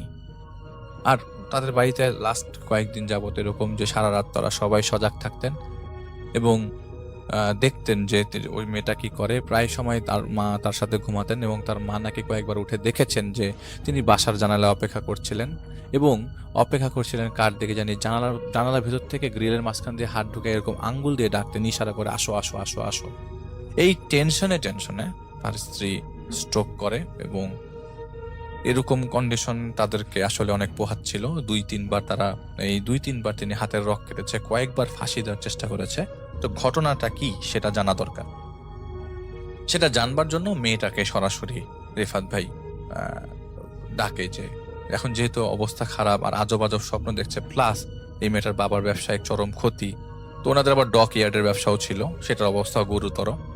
তো এই রেফাত ভাইয়ের আগে কয়েকজন কবিরাজকে দেখানো হয়েছিল এবং এই কবিরাজগুলো কয়েকবার কিছু পানি পড়া দিয়েছিল এবং বলেছিল ধারালো জিনিসপত্র যেন বাসায় না রাখে এবং সেটা যেন সরিয়ে ফেলে, পারলে তাকে মেয়েটাকে একটা ঘরে বন্দি করা যায় কিনা, একটা ঘরের মধ্যে রাখা যায় কিনা। তো যাই হোক, রেফাত ভাই ঘটনা শুনে বলে এবং বলে যে ঠিক আছে, আমি কাল আসবো, কাল এসে আমি আপনার মেয়ের সাথে কথা বলবো, আমি আপনার মেয়ের সাথে কথা বলা অবস্থায় বুঝার চেষ্টা করবো যে ঘটনাটা কি, পরে আমি ওস্তাদের বিষয়টা জানাবো। তো তিনি পরের দিন ওস্তাদেরকে রাতের বেলা স্মরণ করেন এবং তার কাছে 4 জন ওস্তাদ আসে এবং বলেন যে ঘটনাটা আসলে কিভাবে ডিসক্রাইব করবো জানি না, তবে এই ঘটনাটা নিলে তোমার সাকসেস রেট আসলে কমে যাবে। এই ঘটনাতে সম্পূর্ণ ওই মেয়েটা কেন্দ্রিক। দেখো ওই মেয়েটার সাথে কথা বলতে পারো কিনা এবং ওই মেয়েটার কাছ থেকে ইনফরমেশন কালেক্ট করতে পারো কিনা, কিভাবে সেভ করা যায়। তবে যেটা মনে হচ্ছে যে এই মেয়েটার সাথে যদি তুমি পরবর্তী কোনো ধরনের ডিলিংসে যাও, আমার কাছে মানে ওস্তাদরা বলছে যে তুমি এটা হয়তো মেনটেন করতে পারবে না, কারণ এই মেয়েটার কেসটা কিন্তু নর্মাল কেস না। ওই বাড়িতে অনেকগুলো জিনের আস্তানা আছে এবং বেশ কয়েকটা জিনের মুভমেন্ট তুমি অলরেডি দেখেছো। তো অলরেডি তোমাকে ভয় দেখিয়ে ফেলেছে কয়েকটা জিন সেখানে উপস্থিত। তো রেফাত ভাই বলে হ্যাঁ, আমি যখন ওই বাড়িতে ঢুকি আমার হাত পা বেশ ঠান্ডা হয়ে গিয়েছিল এবং বাড়ির নিচে দোলনার মধ্যে একটা বাচ্চাকে দেখি। আমি ওঠার পরে বারান্দার মধ্যে বাচ্চাটা দৌড়াদৌড়ি করছিল, ছোট একটা 2 বছরের বাচ্চা এবং 2 বছরের বেশি হবে না। বাথরুমের সামনে বাচ্চাটা বসা ছিল এবং সারাক্ষণই দেখা গেছে বাচ্চাটা পুতুল নিয়ে খেলছে, হামাগুড়ি দিচ্ছে, বাড়ির মধ্যে হাঁটছে, আস্তে আস্তে দেয়াল ধরে ধরে হাঁটছে। আমি এই বাচ্চাটাকে কয়েকবার দেখেছি, শুধু এই বাচ্চাটাকে দেখেছি, আমি আর কাউকে কিছু দেখি নাই। তখন ওস্তাদরা বলে যে ঠিক আছে, যেহেতু দেখেছো, তুমি ওই বাড়িতে যাওয়ার আগে শরীরটা বন্ধ করে যাও, আর এই পানিটা নাও, এই পানিটার মধ্যে কিছু জাফরান মিশিয়ে নাও, প্লাস আর এখানে 7 পুকুরের জল আছে, সেটাও নিয়ে যাও, দেখো কোনো কাজ করতে পারো কিনা। তবে এইখানে বিষয়টা কিন্তু খুব জটিল, বের করার চেষ্টা করো। তো রেফাত ভাই পরের দিন সে বাড়িতে যায়। সে বাড়িতে যাওয়ার পরে ওই মার্জিয়ার বাবাকে বলে যে আমি মার্জিয়ার সাথে দেখা করবো, আপনারা কি ওই সময় ওই জায়গায় উপস্থিত থাকবেন না? তবে মার্জিয়ার বাবা খেলেও সমস্যা নাই। ওই বাড়িতে আরো আত্মীয় স্বজন ছিল, তাদের বাড়িটা 51 পরিবার, তাদের আরো নিচতলায় আরো অন্য অনুষ্ঠান ছিল। তো যাই হোক, অনেকেই সেই সময় রেফাত ভাই যাওয়ার পর উপস্থিত ছিল, কিন্তু রেফাত ভাই সেই ঘরে ঢোকেন যে ঘরে মেয়েটা আছে। রেফাত ভাই ভেতরে ঢুকে দেখেন যে পুরা দেয়ালের মধ্যে লিপস্টিক দিয়ে একটা অবয়ব আঁকা, চারিপাশে এমন সব ভাষা লেখা যেটা রেফাত ভাই পড়তে পারছিলেন না। আরবিতে কিছু জিনিস লেখা এবং একটা সাইনের মতো কিছু একটা আছে। পুরা খাটের চারিপাশে সে লিপস্টিক দিয়ে রাউন্ড আকারের দাগ কেটেছে এবং কেন কেটেছে এটা বলা মুশকিল, মানে বলা যাচ্ছিল না। এবং রেফাত ভাই এই সব জিনিসগুলা দেখে এবং একদম 4 কোণায়, ওই রুমটার 4 কোণায় 4টা বাটি রাখা, সেই পুরা বাটির মধ্যে আরাবিক ওয়ার্ডস পুরা বাটিটার মধ্যে, এবং এই বাটির মধ্যে পানি রাখা, পানির মধ্যে ছোট্ট একটা মানে রক্ত জমাট বাঁধা, 4 কোণায় 4টা জিনিস, লাল টাইপের রক্ত জমাট বেঁধে আছে, এরকম কিছু একটা। তো রেফাত ভাই ওনাকে বলেন যে এখন তো দিনের বেলা, আপনার কাছ থেকে আমি কিছু ঘটনা জানতে চাই। আপনি এই গত 1 বছর ধরে এতগুলো সাফার যে করেছেন, এতবার হাত কেটেছেন, এই যে হাতের মধ্যে ব্যান্ডেজ করা, এখন পর্যন্ত আপনি মানে আপনার বাবার মতে আপনি অনেক কিছু বলেছেন, আমাকে বলেন তো কি হয়েছে, কাহিনীটা কি?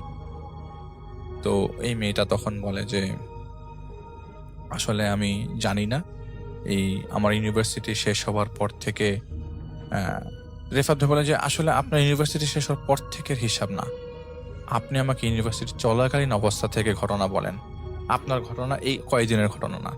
তখন এই মেয়েটা বলে যে আসলে কি বলবো আমি জানি না, তবে আমার ইউনিভার্সিটির কাজ শেষ করার পর থেকেই ঘটনা শুরু। এবং ঘটনা বলতে বলতে তিনি কান্না করে দেন এবং বলেন যে প্রতিদিন রাতের বেলা আমার কাছে একজন মহিলা আসে, একটা বাচ্চা নিয়ে আসে এবং সেই বাচ্চাটা আমার কোলে দিয়ে মহিলাটা চলে যায় এবং বলে যে আমি আমার কাজ শেষ করে এসে আমার বাচ্চাকে নিয়ে যাব। তো উনি প্রতিদিন এটা নাকি রুমের মধ্যে দেখতে পাচ্ছিলেন এবং স্বপ্নে দেখতেন তিনি প্রতিদিন রাতের বেলা তার বাবা নাকি তার লাশের উপরে দা দিয়ে কোপাচ্ছে ইচ্ছা মতো, তার অনেকগুলো টুকরা করছে এবং সেই টুকরাগুলো নাকি ভাগ করছে বারান্দার মধ্যে। তো তিনি প্রতিদিন রাতের বেলা এই স্বপ্নগুলা দেখতেন এবং বারান্দার মধ্যে নাকি প্রায় সময় সেই বাচ্চাটার সাথে তিনি খেলতেন এবং তিনি বাচ্চাটাকে স্পষ্ট দেখতে পাচ্ছিলেন। যতবারই নাকি তিনি তার মাকে বলেছেন যে এই যে বাচ্চাটা আমার সামনে খেলাধুলা করছে, এই বাচ্চাটাকে আমি অনেক মিস করি, এই বাচ্চাটাকে আমি অনেক ভালোবাসি, ততই নাকি তার বাবা মা তা সেটার থেকে ফেরত যাচ্ছে, তার বাবা মা কোনো ধরনের সাপোর্ট করছিল না। আসলে কিছু কিছু ঘটনা অনেক সময় অনেকটা ক্লিয়ার করে দেয় যে আসলে আপনি ঘটনাতে কি বুঝতে যাচ্ছেন বা কিছু। মেয়েটা প্রতিদিনই চেষ্টা করতো নিজেকে নর্মাল রাখার, কিন্তু তিনি নর্মাল রাখতে পারতেন না। এবং তার নাকি সন্ধ্যার পর থেকে মনেও থাকতো না তিনি আসলে আদৌ কি করছিলেন সারা রাত। পরের দিন সকালবেলা তার কাছে মনে হচ্ছে যে তার হুঁশ আসছে। এটা তিনি বলেন যে আসলে আমি জানি না আমি কি করেছি, আমার বাবা মা ভালো বলতে পারে। তবে আমি দেখি যে বারান্দার মধ্যে একটা বাচ্চা আমার সাথে দেখা করতে আসে এবং এই বাচ্চাটার সাথে আমি প্রায় সময় খেলাধুলা করি। বাচ্চাটা আমার খাটে শোয়, বাচ্চাটা আমার সাথে ঘুমায় এবং এই বাচ্চাটাকে আমি অনেক ভালোবাসি। তখন রেফাত ভাই বলেন যে আমি আপনার কথার মধ্যে আরো কিছু গ্যাপ দেখতে পাচ্ছি। এখন কি সেই গ্যাপটা কি আপনি আমাকে বলবেন? তাহলে আমি জিনিসটা আমার কাজ করতে আরো সুবিধা হয়। তখন মেয়েটা বলে আপনি একটু আয়নার দিকে তাকান। তো রেফাত ভাই সাথে সাথে তার রুমের সেই আলমিরাতে থাকে অ্যাটাচড আয়নার দিকে তাকায়। আয়নাতে তাকালে রেফাত ভাই দেখেন কয়েকজন মানুষ, একটা মহিলা, একটা বাচ্চা কোলে, সবাই আয়নার মধ্যে হাসছে। রুমের মধ্যে কিন্তু রেফাত ভাই আর সেই মহিলাটাই মার্জিয়াই ছিল। এবং ঘটনার প্রেক্ষিতে একজন পুরুষ মানুষকে রেফাত ভাই পরিষ্কার দেখতে পাচ্ছিলেন এবং ওই পুরুষ মানুষটা অস্বাভাবিকভাবে জিভ বের করেছিল। তো মেয়েটা বলে আপনি কি দেখতে পাচ্ছেন কাউকে? আমি আয়নাতে গেলে অনেক কিছু দেখতে পাই। রেফাত ভাই বললেন যে 1 মিনিট, এবং তিনি আয়নার মধ্যে একটা সূরা পড়ে ফু দেন এবং সাথে সাথে সব ভ্যানিশ হয়ে যায়।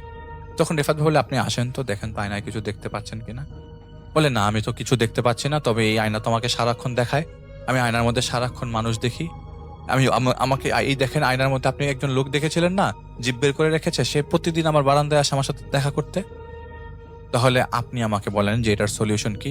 আমি বাঁচতে চাই, আমি মরে যেতে চাই না। আমি অনেকবার সুইসাইড অ্যাটেম্প্ট নিয়েছি। এই সুইসাইড অ্যাটেম্প্টটা আমি রাতের বেলা নেই, যখন রাতের বেলা আমি নিজেও জানি না আমি কি করছি। রেফাত ভাই মেয়েটার মাথায় হাত রাখে। মাথায় হাত রাখতেই দেখা যায় মাথার মাঝখানে অল্প একটু ফাঁকা। কেউ একজন হয়তো মেয়েটার মাথা থেকে চুল নিয়ে গেছে। পরবর্তী সময় মেয়েটা আমাকে বলে, মেয়েটা রেফাত ভাইকে বলে যে দেখেন, আমি আপনাকে একটা সত্য বলতে যাচ্ছি, আমি জানি না আপনি কিভাবে নেবেন। ইউনিভার্সিটি লাইফের কথা যেহেতু আপনি বলেছেন যে আমার লাইফে এই জিনিসটা আরো আগের থেকে, হ্যাঁ আমি অনেক আগে ফেস করছি, গত 1 বছর যাবত জিনিসটা আমার মাথার মধ্যে ছিল। আমি জানি না আপনি কিভাবে নেবেন। হতে পারে সেটা আমার একটা ভুল ধারণা, তবে আমি একটা মহাপাপ করেছি, সেই পাপের প্রায়শ্চিত্ত হয়তো বা আমাকে এখন করতে হচ্ছে। রেফাত ভাই বলেন কিসের পাপের প্রায়শ্চিত্ত? ওই মুহূর্তে এটা শুনতে শুনতেই রেফাত ভাই দেখেন দরজার ভেতর থেকে একটা ছোট্ট বাচ্চা আসে, ভেদ করে আসে। সেই ছোট্ট বাচ্চাটা মেয়েটার সালোয়ার কামিজ ধরে টানছিল। রেফাত ভাই খুব অবাক হয়ে যায় যে এই মেয়েটার সালোয়ার কামিজ ধরে টানছে এবং মেয়েটা বাচ্চাটাকে দেখতে পাচ্ছে এবং মেয়েটা বাচ্চাটাকে কোলে পর্যন্ত নিল। অথচ এটা আপনি সাধারণ মানুষ দেখবেন যে মেয়েটা পাগলামি করছে, আপনি হেসেই দিব হয়তোবা, কিন্তু যে আমি যে বলি যে জাহিদ ভাই, রেফাত ভাই, এরা কিন্তু সামনাসামনি এরকম ভাবে ঘটনা দেখেন না। এরা কিন্তু সম্পূর্ণ অন্য রকম ভাবে ঘটনা দেখেন। তো রেফাত ভাইকে বলেন যে আমি একটা ছেলের সাথে আমার সম্পর্ক ছিল। এই ছেলের সাথে সম্পর্ক থাকা অবস্থায় আমি বেশ ঘনিষ্ঠ হয়ে যাই ছেলেটার সাথে, এবং আমার গর্ভে একটা সন্তান আসে এবং প্রচন্ড চাপের কারণে আমি এই সন্তানটা ফেলে দিতে হয় আমার। এবং এই সন্তানটা ফেলে দেওয়ার জন্য আমার মা বাবা অনেক প্রেশার ক্রিয়েট করে এবং আমি যে ছেলেটাকে পছন্দ করতাম সেই ছেলেটাও। তো আমি সেই ছেলেটাকে অনেকবার বলেছি বিয়ে করার জন্য, সেই ছেলেটা আমাকে কোনো বিয়েতে রাজি হচ্ছিল না, বিয়ে করতে চাচ্ছিল না এবং আমাকে আমার সব ধরনের চিঠির উত্তর তিনি দিত না। আমি যদি চিঠি পাঠাতাম, মেয়েটা বলছে যে আমি চিঠি পাঠাতাম, কোনো উত্তর পেতাম না এবং যে চিঠি যার কাছে যেভাবে পাঠাতাম সেটাই আমার ডেটার বক্সে চলে আসতো। ছেলেটার কাছে কোনো চিঠি পৌঁছাতো না এবং ছেলেটা তাকে ইগনোর করা শুরু করলো। আস্তে আস্তে একটা পর্যায়ে ছেলেটার সাথে তার সম্পর্ক নষ্ট হয়ে যায়। ওই মুহূর্তে এই কথা শোনার পর রেফাত ভাই বলেন যে ঠিক আছে, এই জিনিসটা আমি মাথায় রাখলাম, তবে আপনার কাছে আপনি যে গুনাহ করেছেন সেটার জন্য আপনাকে হয়তো এই ধরনের সমস্যার সম্মুখীন হতে পারে এবং এই জিনিসটার কারণে হয়তোবা আপনি এই বাচ্চাটাকে সাথে সারাক্ষণ দেখছেন। তবে আমি দেখবো এখানে কি হয়েছে। আমার কাছে রেফাত ভাই আমার কাছে ঘটনাটা অন্যরকম লাগছে, তারপর আমি ওস্তাদদের জানাবো। তিনি ওই মহিলা বলেন যে আপনি জানবেন কিনা জানি না, আমি প্রতিদিন রাতে স্বপ্নে দেখি আমার বাবা আমার লাশের উপর কোপাচ্ছে, আমার লাশ টুকরা টুকরা করে ফেলছে। আমি এইসব জিনিস থেকে বাঁচতে চাই, আমি মুক্তি চাই। রেফাত ভাই ওদিন রাতের বেলা সবাই ওস্তাদেরকে বিষয়টা জানান এবং বলেন যে এই মেয়েটার ঘটনাটা এরকম, এখন আপনারা কি করবেন, আপনারা ভালো বোঝেন, আপনারা ভালো জানেন, তো রেফাত ভাইয়ের ওস্তাদরা বলেন যে ঠিক আছে, আমি জিনিসটা জেনে জানাবো। রেফাত ভাই চলে যান সেই বাড়িতে, এবং সেই বাড়িতে যাওয়ার পর রেফাত ভাই সেখানে পাঠানো একজন জিনের সাথে কথাবার্তা, রেফাত ভাইয়ের জিনরা কথাবার্তা বলেন। পরের দিন সকালবেলা রেফাত ভাইয়ের কাছে ওস্তাদরা এসে বলেন যে এইটা সেই জিন, যেই জিন রেফাত ভাইয়ের ওই মেয়েটার মার্জিয়ার যে পুরাতন প্রেমিক, নতুন বিয়ে হওয়ার কারণে, এই পুরাতন প্রেমিক বিয়ের দেখার কারণে পুরাতন প্রেমিক চেয়েছে যে আমি যেহেতু ওকে বিয়ে করতে পারি না, কাউকে বিয়ে করতে দিব না, এরকম কিছু একটার কারণে সে একটা জায়গায় একটা তান্ত্রিকের মাধ্যমে একটা জিন পাঠায়, যে জিন প্রতিনিয়ত তাকে সেই ছোট বাচ্চা দিয়ে ভয় দেখাচ্ছিল। এবং এই ছেলেটা বারবার বলছিল যে ওদের যে এই ঝামেলার কথা ওর বাবাকে বলে দিবে, সবাইকে বলে দিবে, মানুষজনকে বলে দিবে। এই জিনিসগুলোর কারণে মেয়েটা একটা পর্যায়ে খুব মানসিকভাবে ডিপ্রেসড হয়ে যায়, এবং এই ডিপ্রেশনের একমাত্র কারণ ছিল স্বপ্নে এইসব জিনিসগুলো দেখানো, এবং এইসব জিনিসগুলো সেই শয়তানটাই দেখাচ্ছিল, শয়তান জিনটাই দেখাচ্ছিল। পরবর্তী সময়ে সেই শয়তান জিনের সাথে রেফাত ভাইয়ের ওস্তাদরা কথা বলেন, এবং কথা বলার পরে সেই শয়তান জিনের সাথে মিউচুয়াল আন্ডারস্ট্যান্ডিং এর মাধ্যমে তাদেরকে দূরে সরায় ফেলা হয়। আসসালামু আলাইকুম প্রিয় লিসেনার্স, আমি আশা করছি আপনারা সবাই ভালো আছেন। এতক্ষণ থেকে আমি আপনাদেরকে বেশ কয়েকটি ভয়ানক ভয়ানক ঘটনা শোনানোর চেষ্টা করেছি। আমাদের আজকের এপিসোডের প্রথম যে ঘটনাটা ছিল সেটা ছিল একটা কালী মন্দিরকে নিয়ে।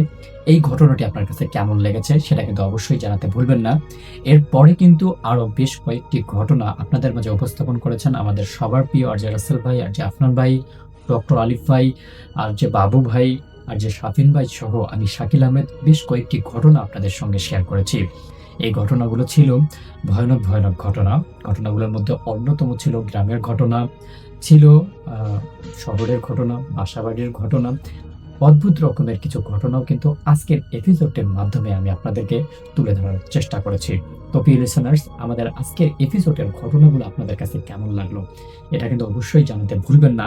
আর বিশেষ করে আপনারা কিন্তু হসপিটালের ঘটনা, মর্গের ঘটনা, শ্মশানের ঘটনা এবং আসলে ডাক্তারের ঘটনাগুলো শুনতে চান, কিন্তু আসলে এই ঘটনাগুলো আমরা চেষ্টা করি প্রত্যেকটা এপিসোডে দেওয়ার জন্য। তো আজকেও কিন্তু ঠিক তেমনই ছিল বেশ কয়েকটি ঘটনা। তো এই ঘটনাগুলো কেমন লাগলো, আগামীতে আসলে আপনারা কোন কোন ঘটনাগুলো শুনতে চান সেটাও কিন্তু জানাতে পারেন আমাদের কমেন্ট সেকশনে। কারণ আমাদের এই চ্যানেলটিতে আমরা প্রতিনিয়ত বাছাই করা সেরা ভয়ানক ঘটনাগুলো নিয়ে কিন্তু এপিসোড তৈরি করে থাকি। তো প্রিয় লিসেনার্স, শেষ করবো আমাদের আজকের এপিসোড। ভিডিওটি শেষ করার আগে ছোট্ট করে একটা রিকোয়েস্ট থাকবে, যারা যারা এইরকম ভয়ানক ঘটনাগুলো পছন্দ করেন তারা কিন্তু অবশ্যই আমাদের চ্যানেলটি ভিজিট করে আসবেন। কারণ আমাদের চ্যানেলের প্রত্যেকটা এপিসোডের প্রত্যেকটা ঘটনা অনেক বেশি ভয়ানক, স্পেশাল, সব থেকে বেশি বাছাই করা সেরা ভয়ানক ঘটনাগুলো। তো প্রিয় লিসেনার্স, শেষ করবো আমাদের আজকের এপিসোড। শেষ করার আগে আরেকটি রিকোয়েস্ট করব, যারা যারা আপনাদের বন্ধু বান্ধব আছে এই রকম ভয়ানক ঘটনাগুলো পছন্দ করে তাদের কাছে আমাদের এই ভিডিওগুলো শেয়ার করে দিবেন। ভিডিওটিতে একটি লাইক করবেন, কমেন্ট করবেন এবং সাবস্ক্রাইব বাটনটি হিট করবেন, সাবস্ক্রাইব করে রাখবেন এবং বেল আইকন বাটনটি অন করে রাখবেন, যেন আমরা যে প্রতি রাত্র 10টার সময় ভিডিওগুলো আপলোড করে থাকি সেই ভিডিওগুলো যেন আপনার কাছে পর্যন্ত পৌঁছাতে পারে। তো প্রিয় লিসেনার্স, শেষ করবো আমার আজকের এপিসোড, কিন্তু দেখা হচ্ছে আবারও আগামীকাল রাত্রি 10টায় ইনশাআল্লাহ। ততক্ষণ পর্যন্ত সবাই ভালো থাকবেন, সুস্থ থাকবেন। আপনার সবার মঙ্গল এবং সুস্বাস্থ্য কামনা করে আমি আমার নিজের জন্য দোয়া চেয়ে বিদায় নিচ্ছি, কিন্তু আগামীকাল ঠিক রাত 10টার সময় দেখা হবে ইনশাআল্লাহ। সবাই ভালো থাকবেন, সুস্থ থাকবেন। আল্লাহ হাফেজ।